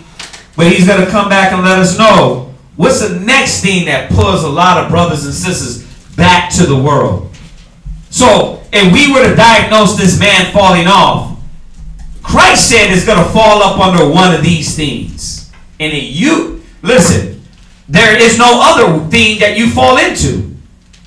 You either fall back into the money, you either fall back into your mama, your daddy, your granny, right? Right? You fall back to these things. What else do men fall to? Nothing else. So let God be true. Matthew 13 and 20. But he that received the seed in stony places, the same is he that heareth the word, and anon with joy receive it. Right? Yeah. So he was with joy and received it. Right? So where's this man going to fall at? He received it with joy. He was the gun-ho Hebrew Israelite. She was the gun-ho Hebrew Israelite sister, right? Right? They were dedicated. When you talk to them, they were so happy, right? Ready to cut off an arm for the Most High, right? That's what he's saying. They are none with joy received it. Go ahead. Yet had he not root in himself. But really, they didn't really understand what they were dealing with. They didn't know that what they were going to partake in. They had no root within themselves. That means that if you look at a tree and you flower, you plant this tree, and this tree doesn't take deep root within the ground, that tree is easily going to be pulled up, destroyed, right? You can kick it over. That's how some brothers and sisters are rooted. But pertaining to what point, though? Go ahead. But do it for a while. But what? Endure it for a while. But do it for a while. I'm there for a minute. Go ahead. For the tribulation. For what? Tribulation. Man. I've been in the truth for a while, bro. It ain't nothing else. If you wanted to look at yourself and say, what is going to take me out? All you had to do was go through this chapter and say, okay, which one got to pull out my spirit? Is it money? Do I desire a lot of things? Do I want a lot of things? Oh, or wait a minute. Or I can't go through nothing. They endure for a while, but when what? When tribulation. Now let's go to our famous chapter. I had to put it in. When tribulations, who got it? Ecclesiastes 2, right? Let's go to our famous chapter. This is the ISBHPK's fine print on the Hebrew Academy paper. Right here. Read that. Go ahead. Ecclesiastes chapter 2, verse 1. Go ahead. My son, if thou come to serve the Lord, read. Prepare thy soul for temptation. So what happened to these people that come in? They endure for the while, but when what? Tribulation and persecution arise. Now, where does the tribulation and persecution come from? World? Yeah, I wish it was that easy. No. No. That listen. When you come in the truth, a lot of times you don't give a damn about the world. Right? Now, I'm not saying it's not going to come from the world. Let me reiterate that. It's going to come from the world. But when you mature enough, you're like, really, the battle is not the world. It's each other. Right? A lot of times, it's persecution and tribulation on any level. On any level. Everything you have to suffer through. Right? So, what is tribulation? Look that up. And I'm going to say it again. I'm not saying it's not the world. The scriptures tells us we're going to suffer things of the world, right? So, but the point I'm trying to give you is that a lot of times it don't even be worldly things. It don't even be the world pulling on you. It be people around you, right? It be family. It be brothers. It be sisters that you have to bear tribulation with, right? And a lot of times you don't want to go through it. You don't want to go through that battle. You don't want to go through that hurt or pain. So what do you got for tribulation?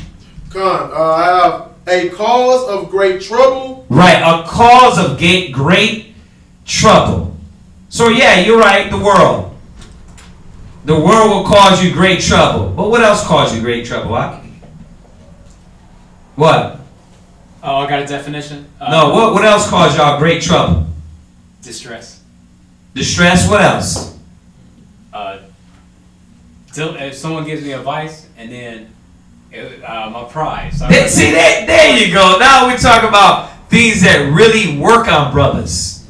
You feel like you're being troubled or going through tribulation when you just have to humble to the scriptures.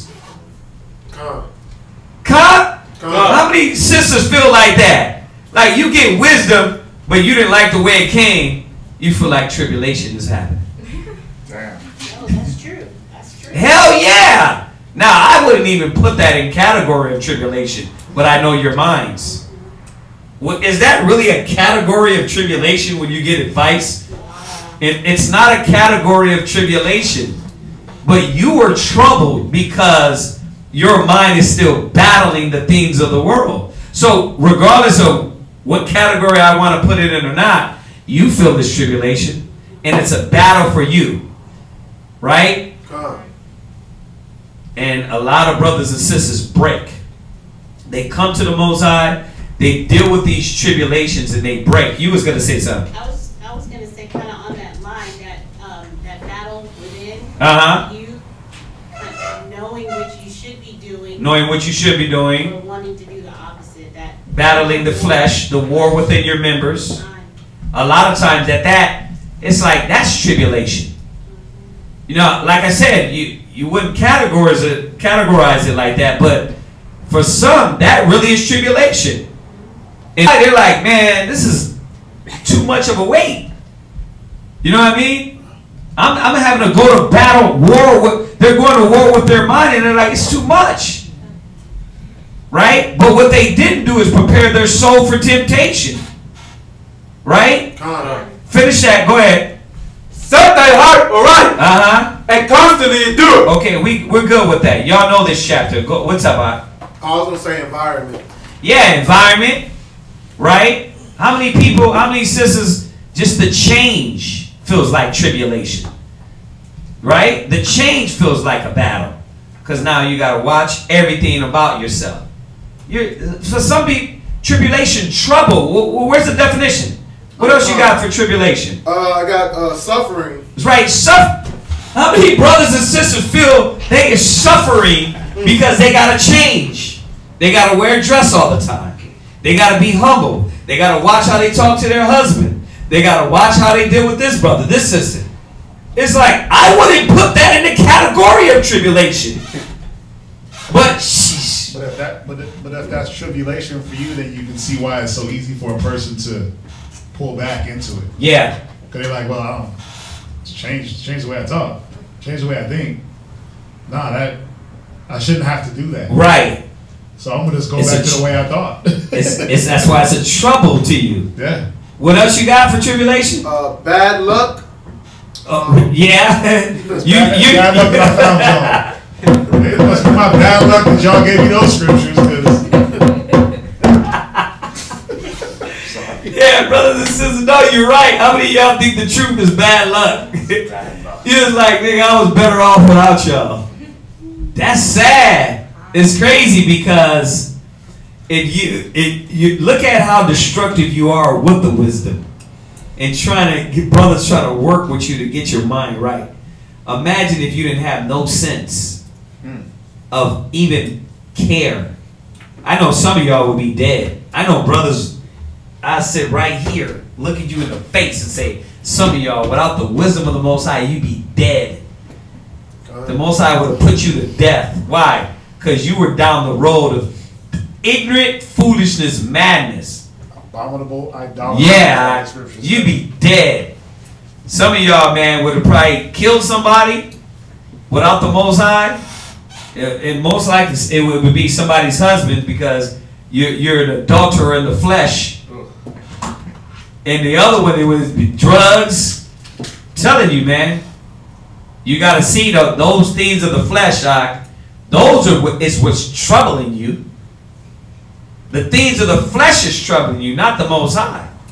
What else you got for tribulation? Affliction, oppression. Affliction, oppression. And we can take it to the white man.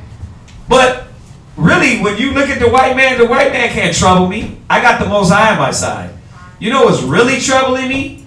Niggerism. That's what's troubling me. Madness, foolishness.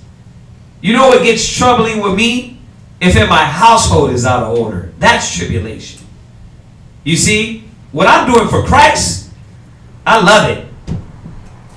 So that ain't the trouble. But you see how it be the opposite with brothers and sisters? The commitment be a trouble to you.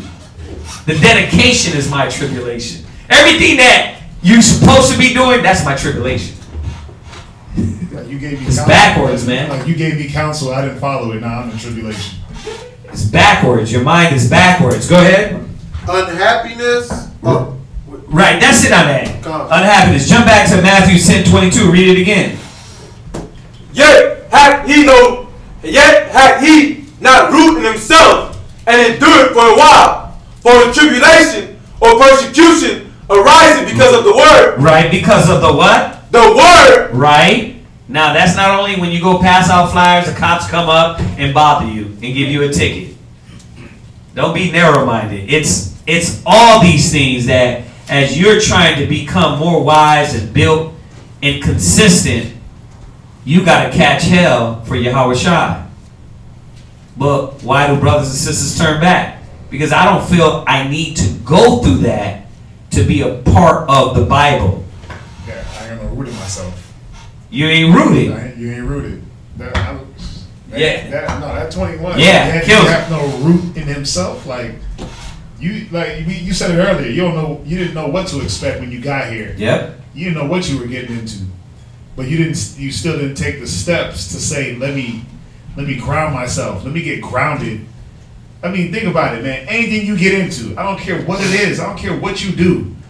Any man that's wise in anything, even a damn drug dealer is going to say, you know what? Let me get a burner just in case. Right? Let me walk. I'm just saying, like, right. He grounds himself in his drug dealing. Right.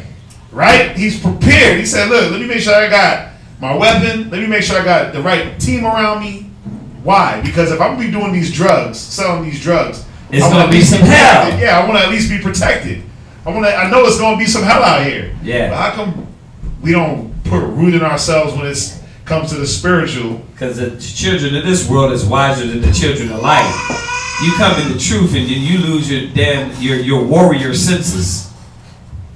And you become lame. Yeah, you become lame and you forget how to battle and what you're fighting for. I mean, really, if you want to get down to it, it's not a battle. They're not fighting for nothing. They're just I'm here learning the Bible. Why does it have to be a fight? Because that's what He called you to. He said He prepared you for this battle in the furnace of adversity and affliction, right? And He said for you to be honorable in His sight, you're going to be tried like gold is tried in the furnace. That's the way. Hey, it's not what we said. It's what the Most High says, right? So what happens? By and by, He's offended. I don't think this is necessary. What? Nothing. Anything that's hard out of the way, like, I don't think that's necessary. Okay, bro. But you go do it for the white man. You know what I mean? But then when you don't feel like it's necessary for the white man, what you do? Still do it. You still do it, and then, but you know what? No, I'm going to go back to truth, because I see it's the white man's going to have me the slave. Or the Most High is going to have me a servant. Which one do I do? Do I do the Most High one? No, most men, they weigh the pros and the cons, and they say, well, I'm doing it for the white man. At least he's giving me the 401k, right? Money, the raise, right? Some of them are consistent. They try to forecast the potential of what the white man can give them, right? And they try to forecast with the spirit. They're like, well, I don't see the spiritual part. Yeah, I don't see the spiritual side of this, and you don't see the spiritual side because you're not spiritual. You're carnal, sold under sin. All right, go ahead, read on. By and by, he is offended. Right, by and by, he's what? Offended. So offenses. Where's the offenses going to come? Go to Matthew 10:22, Matthew 5 and 10. Quick. We're running out of time. Matthew chapter. Go ahead. Chapter 10, verse 22. Go ahead. And ye shall be hated of all men for my name's sake. So let's start with there, the basic ones. Some of the offenses you're going to be hated. And a lot of you don't want to be hated of your family. You want to love your family and they got to like you. And if they don't like you, you don't feel whole as a human being. Some of y'all don't want to deal with those tribulations. I don't want to have to deal with that. I want it easy. I want to be able to go over my mom's house, my dad's house, and be accepted. I want to be accepted. And if I don't feel accepted, I don't feel whole as a person. So you know what? I'd rather not go through that tribulation. You know what I mean? Not for Yahweh Shai. I can do like Christians. I can fake like I believe in Christ, and then fake like I'm doing the work. One of the tribulations you're going to suffer is people around you. You're going to be hated. You're going to be disliked because you're sticking to your guns. Read it again. And ye shall be hated of all men for my name's sake. But he that endureth to the end shall be saved. Go to Matthew 5 and 10, down to verse 12. So these are the things that you're going to go through offenses for. Now, we touched on a lot of things, and of course we can keep going and going and going and going. But I'm going to simplify some things for you, or rather the scriptures is. Go ahead. Matthew chapter 5, verse 10. Down to 12. Go ahead. Blessed are they which are persecuted for righteousness' sake. Yeah, what are you doing? And is it righteous? And do you like it? Right? How many of y'all got stoned? Shipwrecked for teaching? Bitten by a snake? Sawed in half. Sawed in half? Hung? Imprisoned. Huh? Oh, right. Because your tribulation is you got to get off the blunt smoking. Your tribulation is you want to have more time with your rib. Whew, man, this guy's going through it for Yahweh Shai. Him is deep. Yeah. You got to wake up early. You got to wake up early for class. Woo! I don't know what the Most High is going to do without you. You're like persecution on fleek, right? Yeah, but it's like you're not going through nothing. You're a spoiled brat that doesn't want to grow up as a man and dedicate himself to something. Like, think about it. What are we going through? We're not going through nothing. Head wraps. Yeah, head wraps and dresses. Persecution. Listen, go on the news app. I was like, somebody else got home invasion the other day. I was like, got murked. Yeah, they went in. Like, that's persecution. When the Most High sending evil spirits. Or you out here getting shot at or stabbed. You know, people trying to kill you or murder you. But you don't have to go through that. He even put his angels around you. He's babying you. And the little thing you have to give, what? Ooh, I don't want to give that. I don't want to be dedicated. I don't want to study. I want to sit around and play video games and drink all the time. And if you don't let me do that, you know what? You're wrong. You got to grow up. The black man is you just a baby boy. Yeah. You not the real McCoy. Out here running these streets. There's a bunch of Jodies. Yeah, little Jody. It's like, grow the hell up. What are you crying over? And we Melvin telling you to grow up? Yeah. like really, what do we do? The saints of the Most High shall take the kingdom? Yeah, study your Bible, Billy. Like, no, Dad. I'm not studying. I'm going home and watching YouTube. I'll show you. I'll show you. Like, come on, man. This is disgusting.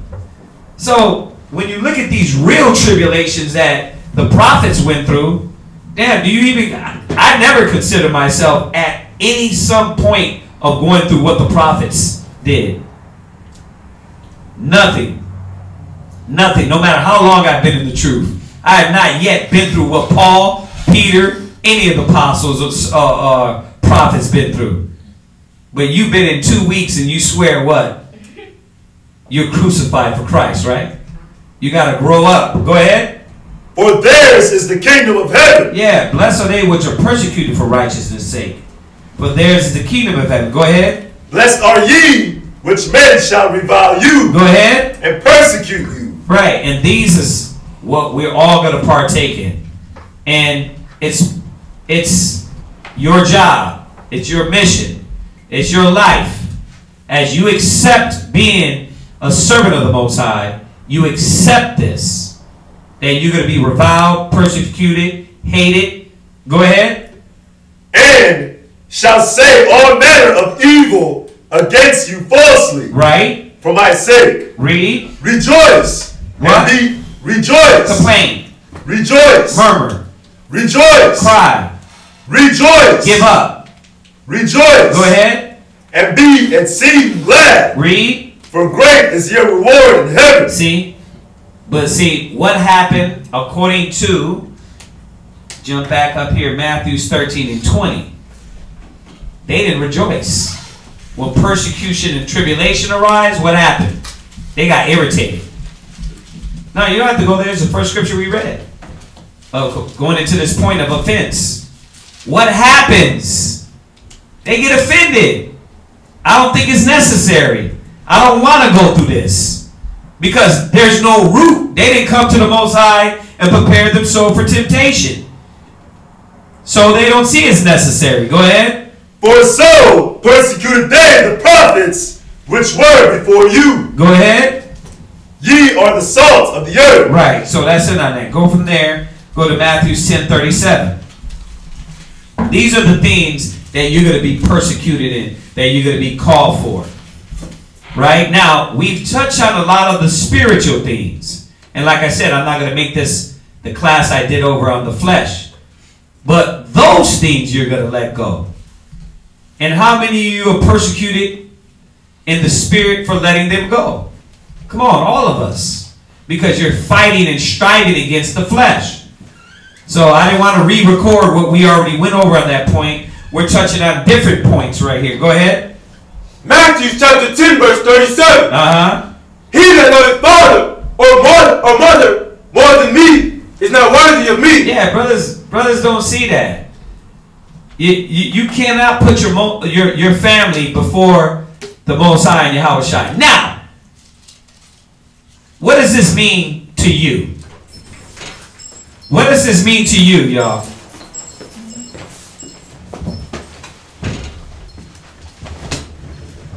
What does it mean to you? To me, it just means you don't love your parents more than you love the Most High. Okay, general. That's the general idea of it, right? Okay, you don't love your parents more than the Most High. How does this relate to us in our environment? Yeah, Jermaine. Still thinking. Okay. Max. So it doesn't become a hindrance to you? So it doesn't become a hindrance. How else? Your feelings, because your feelings could lead you astray. Your feelings for who? Your mother and your father, right? Yeah, the attachment. It can hold you back. How could that happen? Why would that happen? Because you're more infatuated with them than you are with the... Give me an example how that happens.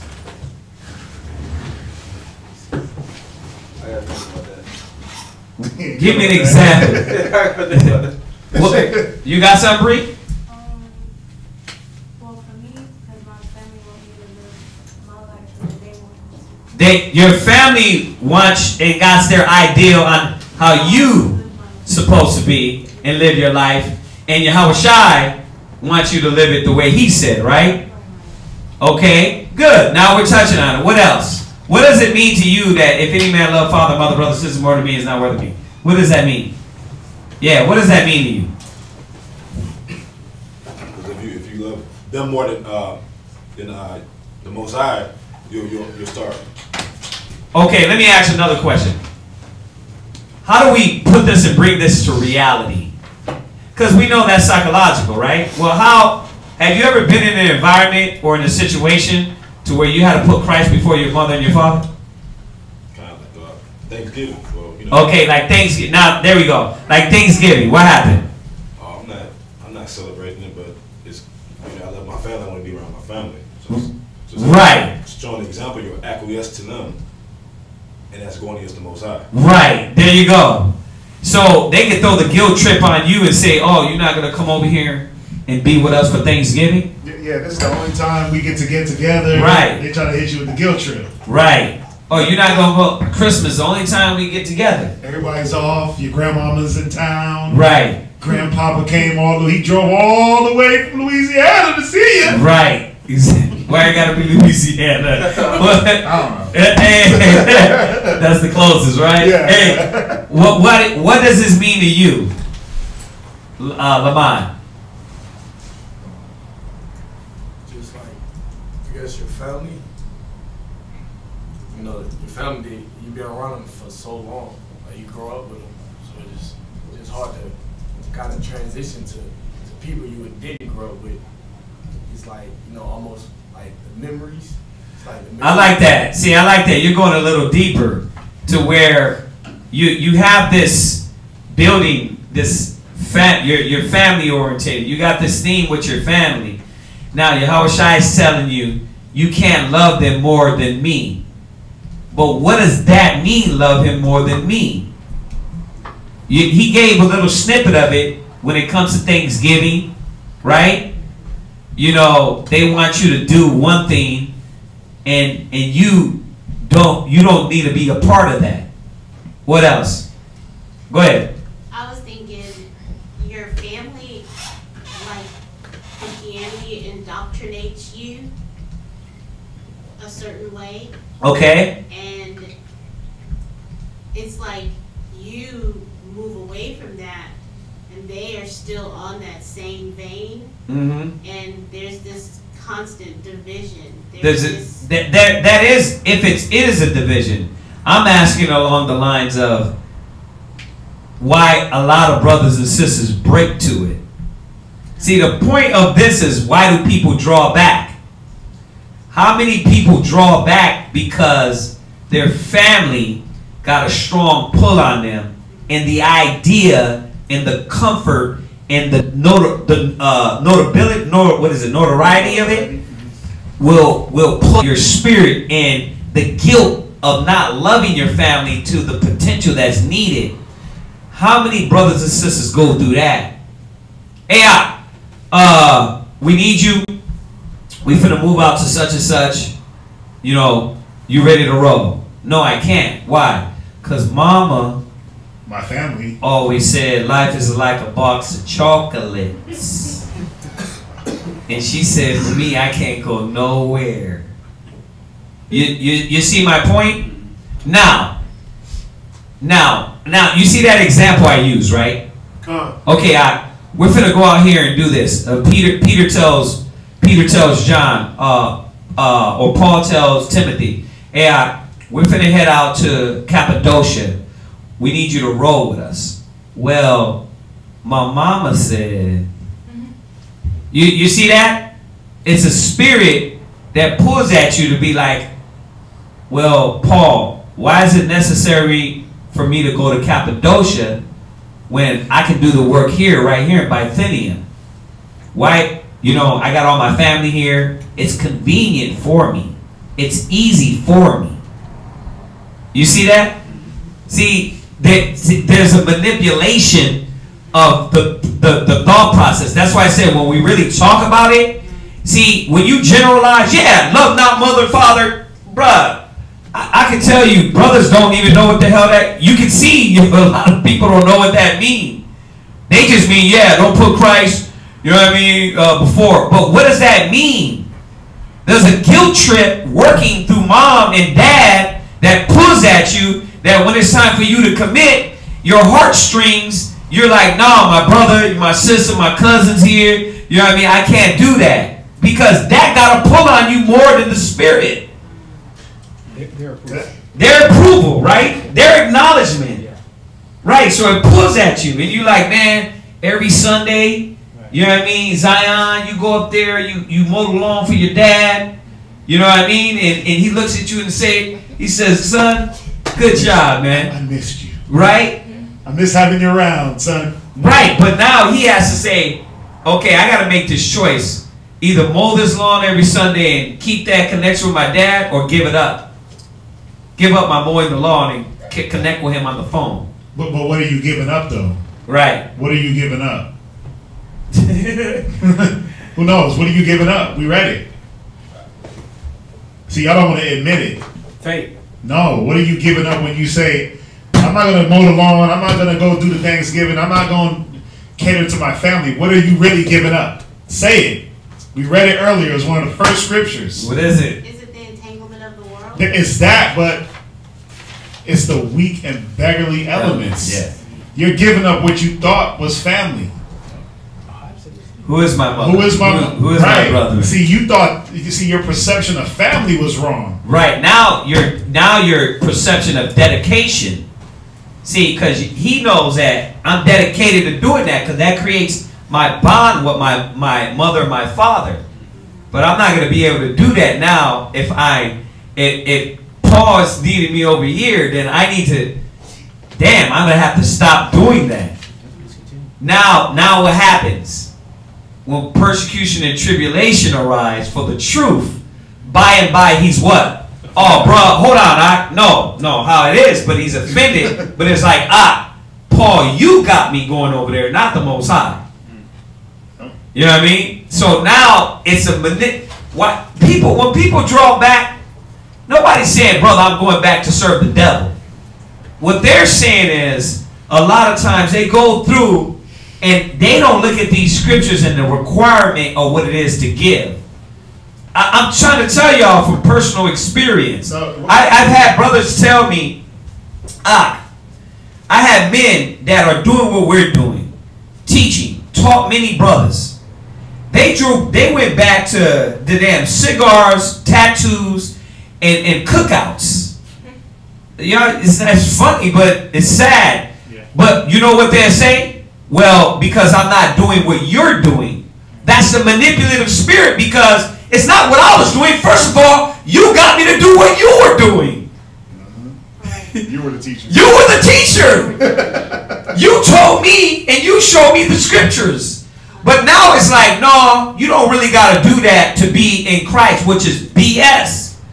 Because the scriptures are telling us what we need to do. Now, I got to go on, because if we don't, we ain't going to get to that point. Where are we at? Matthew 10:37. All right, go from there, go to, read down. And he that loveth son or daughter more than me is not worthy of me. Go ahead. And he that taketh not his cross and followeth after me is not worthy of me. Do you see that? Now, what is this? What is the cross? It's the burden. Well, what is the burden? Well, the burden's not what you say, Ak. You're right. The burden is not what we say. The burden is what Yahweh Shai took on. Right? That's the burden. So what is the burden, but what did we turn back from? This is the second part I wanted to touch on. I'm going to mix it up a little bit here because I got a lot more. So we're going to go to, this is what we're going to do. Because it's 10 o'clock, but I want to touch on just a few more of these. You got 5 minutes? Yeah, I got 6 minutes. Go to, no, where was it? It's in, oh man, Jesus. Hold on. I'm trying to jump, but I'm trying to get the scripture where I want to go to. And jumping.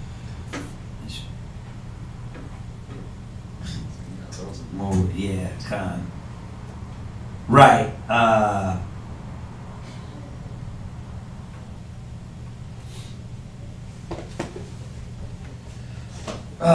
Right. Luke 9:62. Go to Luke 9:62. Yeah, it was right there. I'm tripping. Go to Luke 9:62. So what is he drawing back from? What does he stop doing it?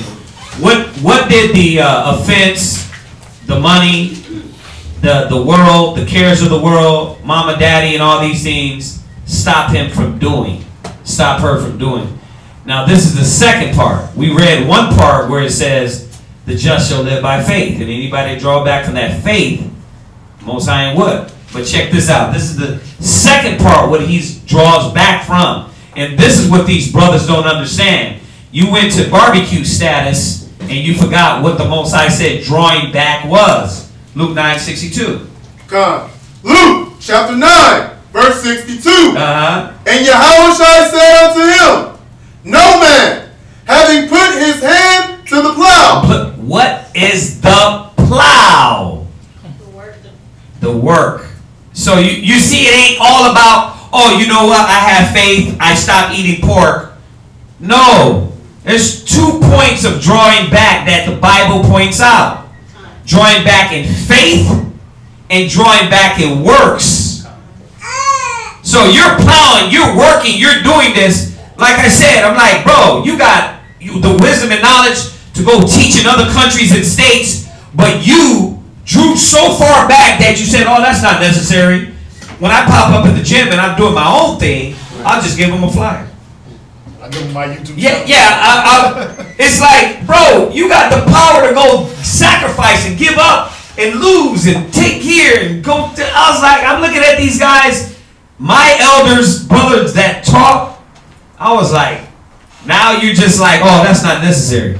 I could do it at the barbecue over a kumbaya class. But no scriptures, though. But no scriptures. The scriptures is showing us drawing back is from the works. Now, what are the works? Matthew 4:19.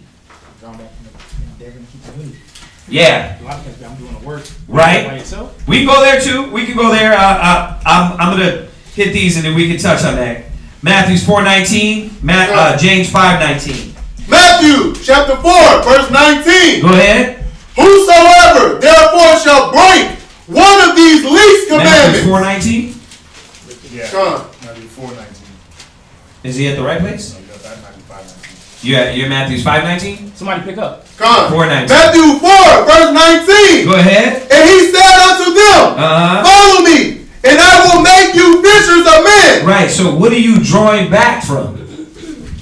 You're drawing back from being fishers of men. You're drawing back from doing what you're called. Not to sit here and get 50 books of notes, but to fish and wake up our people. James 5, verse 19. Come on, somebody get these quick, y'all. Write it down. 5, verse 19. I don't want to keep y'all here to 10. Go ahead. Brethren, if any of you do err from the truth, and one convert him, let him know that he which converted the sinner from the error of his age. Go ahead. Shall save a soul from death. So what is the plow? When you say that put your hand to the plow and look back, that's converting brothers. Getting this knowledge to wake up our people. Now, after you go through the principles as you are taught and you're changing, that's what the Most High wants us to do, to convert sinners, right? Go ahead. Go ahead. And shall hide a multitude of sins. Read. That's it. Right. So, converting a sinner. Psalm 68 and 11. So, that's what we're here to do, is to convert that sinner, to convert that brother, right? But let's see what else. So, brothers just want to do that. Yeah, come on, I'll be the teacher. Bruh, see, you're trying to always make provisions for you. Yeah, I'll do this part, but I won't do that part. You got to do what Yahweh Shai said. Go ahead. Psalm 68 and 11. 68, verse 11. Hebrews 6 and 10. Go ahead. The Lord gave the word. Great was the company of the house. Great was the company of those that published it. See, the Lord gave the word, and he said our job was to publish it. That's the plow. That's the work. Y'all understand that? One more. Before Hebrews, go to Isaiah 52 and 7. Isaiah 52 and 7. Isaiah chapter 52 verse 7. This is the plow. Go ahead. How beautiful upon the mountains are the feet of him that bringeth good tidings. Yeah, we supposed to be bring the good tidings. We supposed to be getting this knowledge to learn, to wake up our people, to bring them back. That's the plow. Now, if you haven't even studied to be able to do this yet, have you started even plowing? Well, you might have on another level. We're going to go into that because we're going to find out what the plow is. Go ahead. That publisheth peace. Read. That bringeth good tidings of good. That publisheth salvation. Read. That saith unto Zion, thy God reigneth. Thy watchman shall lift up thy voice. So that's what the plow is. Jump to Hebrews 6 and 10. Give me 1 Corinthians 4 and 1. Hebrews chapter 6 verse 10. Go ahead. For the Most High is not unrighteous to forget your work and labor of love. Now, so we know publishing the gospel is the work. That's the labor. Now, he's coming here telling us our labor of love. Right? What is that? What is our labor of love? Go ahead. Come. Which ye have shown toward his name. Go ahead. And that ye have ministered to the saints. What? Minister to the saints. So the plow. When you're plowing, you're working. I want you to look up the word minister. We're ministering to the saints. Because some brothers want to jump. They want to jump the gun. They want to be the teacher. But the scriptures tell you, before you can be the teacher, you have to first partake in the fruits. You only want to partake in half. Yeah, you only want to be anointed the teacher, but you won't partake in the work to build you up to know how to cherish the fruit. Read that. Where you at? Minister. Definition? Yeah. Come on. Minister, attend to the needs of someone. To what? Attend to the needs of someone. That's what a minister is. We're ministers. This is the labor. Why do people draw back? They don't want to do that no more. I'm tired of ministering to you. What did it say? God, attend to the needs of someone. I'm tired to attending to your needs. Brothers always want the glory of teaching, but when it comes to the needs of Israel, they don't want to learn it. We teach brothers patience, long-suffering, dedication, humility. You know why you don't want to go through the patience and long-suffering? Because all you want is the glory of teaching. But you're not going to be a good teacher, a good leader, if you don't have the patience, long-suffering, and dedication for your people. it goes right back to that Matthews. Yeah. He took no root in himself. Right. The things that were needed, the dedication, the long suffering. You endured as a teacher for a while, but then those needs start to come up that you stop trying to minister like, I don't want to deal with this person no more. I don't want to attend to your needs no more. Why? Because you should have got it a long time ago. No patience. No patience. No love. Right? No dedication. So you start what? You start getting more of that, because that's the irony of it. When you got that demon on you that you don't want to minister, you know what he do? He set more people like that around you, and then what? To bring out what really is in you, which is what? I don't want to deal with people. I shouldn't have to deal with you. You're hard-headed, you're hard-headed, you're hard-headed. You know what? What the brother called us and say? I'm going to get a holding fly. He said, these guys don't want to listen. I watched him once and twice, huh? Yeah, he didn't want to. He didn't want. He called us. He said, I'm going to do away with all these brothers over here. I was like, how long you been over there with him? He been, maybe a year. He wanted to get rid of everybody. But instead of him sitting down and saying, wait a minute, let me be taught how to fish, it was vainglory. And that's the problem, is that being a minister is what Yahushua did. Not that I'm just going to look good on YouTube or look good on street speaking, and then I feel good within myself. You know, I did it. What did Yahushua say glory in? Ministry. Why do you think he washed the apostles' feet? What did he say when he washed them? He said, you're going to know, because hereafter, when I'm gone, you're going to know why I did this. This is the same love you have to have for each other. Nobody wants to have that love. They don't want to minister. They don't want to deal with each other. I don't want to deal with your emotions, your pride. And then when I give it to you, you're supposed to get it. That's why you don't like dealing with people. You don't like dealing with people because what? You want everything to be about you, yourself, and that's the way it's supposed to be. It ain't like that. Go ahead, read. Minister. Minister, what else? Yeah. Serve. To what? To serve. To what? To serve. To what? To serve. Brothers don't want to serve. They want to get served, but they don't want to serve. They don't want to serve, huh? They don't want to admit it. I don't feel that's necessary. I mean, any environment we put you in that is servitude, I don't want to minister. I don't want to serve. I don't want to give. I think that's too much. He should already get it. We got brothers that have the same problem in different arenas, trying to act like it's different. Bro, like, hold on. When that brother was like, he was off and he required patience, you said the same thing about working in the zone. I don't want to have to do that. I don't want to have to deal with that brother. Like, he should get it. And you're like 10 times worse than him. Because you're not learning the essential things that Yahushua wanted, was to minister, to be a steward. But that's what turns us back. You know what I mean? You feel by and by, you're like, bro, that's too much. I shouldn't have to do that. I'm going to get my own YouTube channel. This cat put me on his chat. This bro, one cat was coming to class, sat in class, couldn't even listen. Started his own channel. I'm like, Israel's funny as hell. But that's the way it is. It's all about them getting fictitious notoriety instead of notoriety from the Most High. It's not about, I really want to learn and be a good teacher for my people.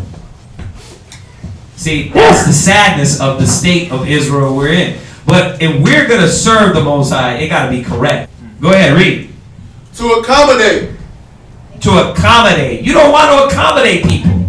I love this word right here. You don't want to accommodate. You want everything to be your way. You want accommodations to be made for you, but you won't go out of your way for people. Go ahead. Doctor. Yeah. Look up the word steward. Get me 1 Corinthians 4 verse 1. I got one. To give things needful. Ooh. To supply the means of relief. Oh my God. So you know this is needed for the body, but instead of you willing and dedicated to do that, you don't want to get what is needful. To perform service in any office. That's what a minister is. Service in the office that you're in. 1 Corinthians 4 verse 1. Let a man so account of us as the ministers of Christ. Right. And stewards of the mysteries of God. So when you say draw back or put your hand to the plow and look back, you don't want to do this no more. Right? Why do you think Judas hung himself? For whatever reason, Judas wanted things the way he wanted them and not the way Yahushua wanted it. The path that Judas wanted to take for Yahushua and make Yahushua, whether he wanted to, it said that Judas was a zealot and he wanted to force the hand of the Most High. Yeah, force the hand of Christ. And that's why he did what he did. But it doesn't matter. Because he was supposed to follow Yahushua's example of giving, patience, humility. You can see that even in the apostles. They were like, listen, will you at this time restore the kingdom of Israel? Like they thought Yahushua is going to come back thrashing, destroying. But he had to humble everybody and say, no, you got to go through things. Go ahead. Moreover, it is required in stewards that a man be found faithful. And what's the first scripture we put? That this man is drawing back, this woman is drawing back because they don't want to be faithful. Y'all get this? Con? Y'all still with us? Okay, I'm going to get one more and that's it. I'm going to get one more and that's it. 2 Corinthians 9 and 2. I know, y'all got to wake up early, go to sleep late. You know what I mean? Got to go back to slavery for the white man. And this is one we put for Sabbath class. But I just wanted to show y'all this one because we got to remind ourselves, when you draw back, what are you drawing back from? Okay? That was the point of this class. Drawing back. What do you stop doing?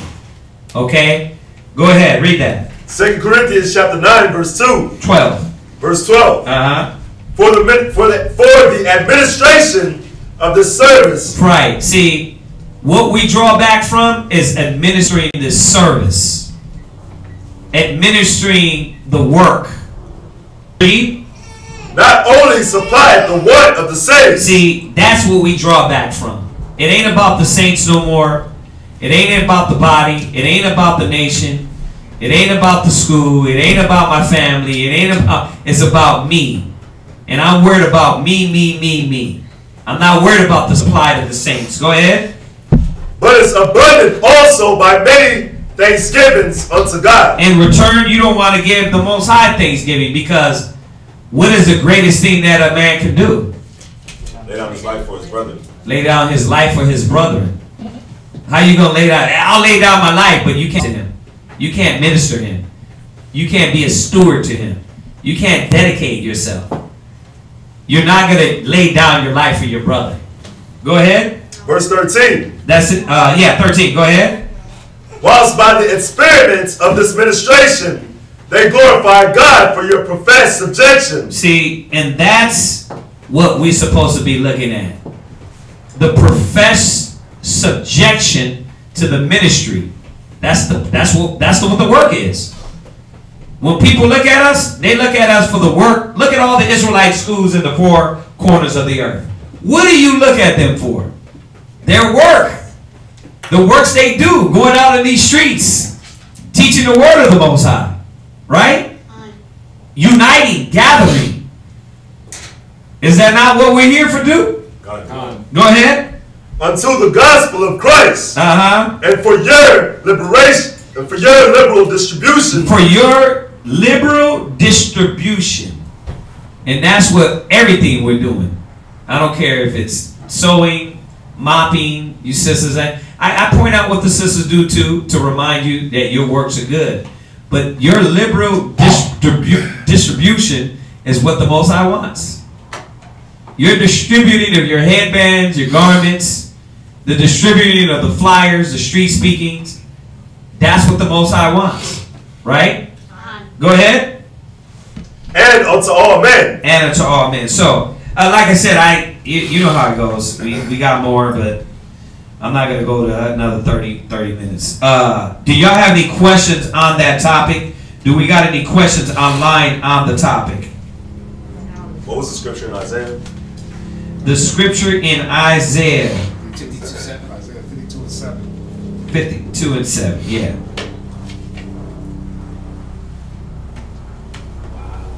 And the one just before the last in 1 Corinthians 4:1.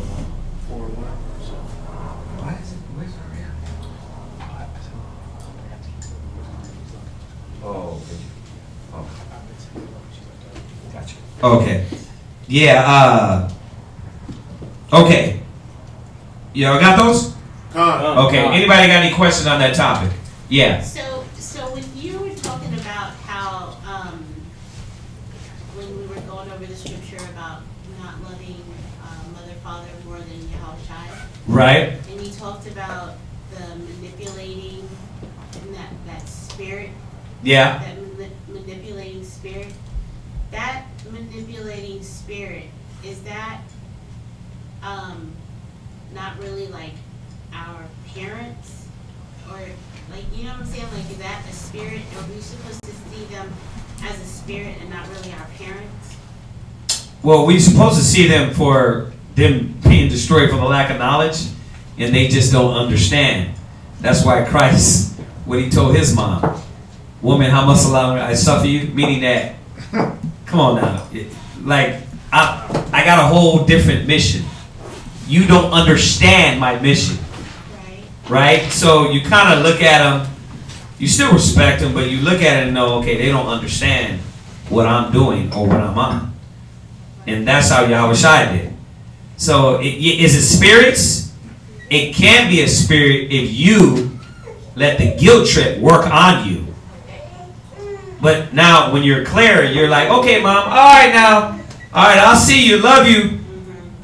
It's really not, it's nothing personal. It's like, okay, mom, I got my mission. And I'm a grown man, grown woman. You know, stay in your lane, I'll stay in mine. Right? See, but when it works on you is when the guilt trip and you're like, man, I ain't seen my mama. You know what I mean? Man, I ain't seen my brother. You know what I mean? Now that's working on you instead of I be about my father's business. So that's like the negative spirit that you should fight. If that is if it's hooking you and pulling on you, that's the spirit you should fight. Okay. You got to fight that because they don't supposed to go before Yahushua in his duties and what he needs you to do. Right? If you're ready to drop everything at the drop of a dime over your family before Christ, there's a problem. You know what I mean? Christ is supposed to be first. Yeah. Any other questions on that? No. On the line? Not on topic. Okay. Oh, not on topic? All right. How many? Do we still got a few on there? Questions? 22. 22. Man, we was going to tell y'all about, I put the map through the ISB HBK text. The brother Rogers, what's his name again? Dave Rogers was trying to get all the ones that are coming from out of town to be in one hotel. So I'm guessing all of y'all are on the ISB HBK text. And if you are, he's trying to link up and trying to see what brothers and what hotel they're going to be at. So there could be Israel in that one hotel. And I sent the map out of the location, and I sent some hotels around the area. So what we need to try to do is link up. Hopefully in the ISB HBK text, if everybody's on there, it can be easy to be able to say, oh yeah, I'm going to this hotel. This one looks a little cheaper, and we can work that out. He was asking me, he was trying to get that together. And all he's trying to do is just be around brothers when when you're in the hotel. All right. So if you're not in the ISB HBK text and you watch us, we can put you in there. It's just a text that we send out, maybe scriptures once in a while. We don't try to bug you too much in that text because we know a lot of y'all got to go to work. Scriptures once in a while. We chat once in a while. Nothing too excessive. All right. So if you want to get in that, hit me up at 281-707-2737. and then we'll add you to that text. And then that way, when it comes to this subject on the hotels, we can all try to get it linked up to where everybody can be in the same hotel for the Passover. All right? What other questions did they have on there? Dorothy Branch said she never received the text. I don't know what she's talking about in the camp text, or she just said she never received the text. Dorothy, hit me up. Let me know what text you're talking about. What text you did not receive? Okay. Or say it now. What else? That's it. That's it? Mm-hmm. Okay. Yeah. Well, if it's just her that had the last one, hit me up, sis, and then whatever text you didn't receive, I'll go ahead and make sure you receive that text. I'm not sure what it is. All right. If that's it, then let's salute everybody. Say shalom. We'll be back here Wednesday. Shalom.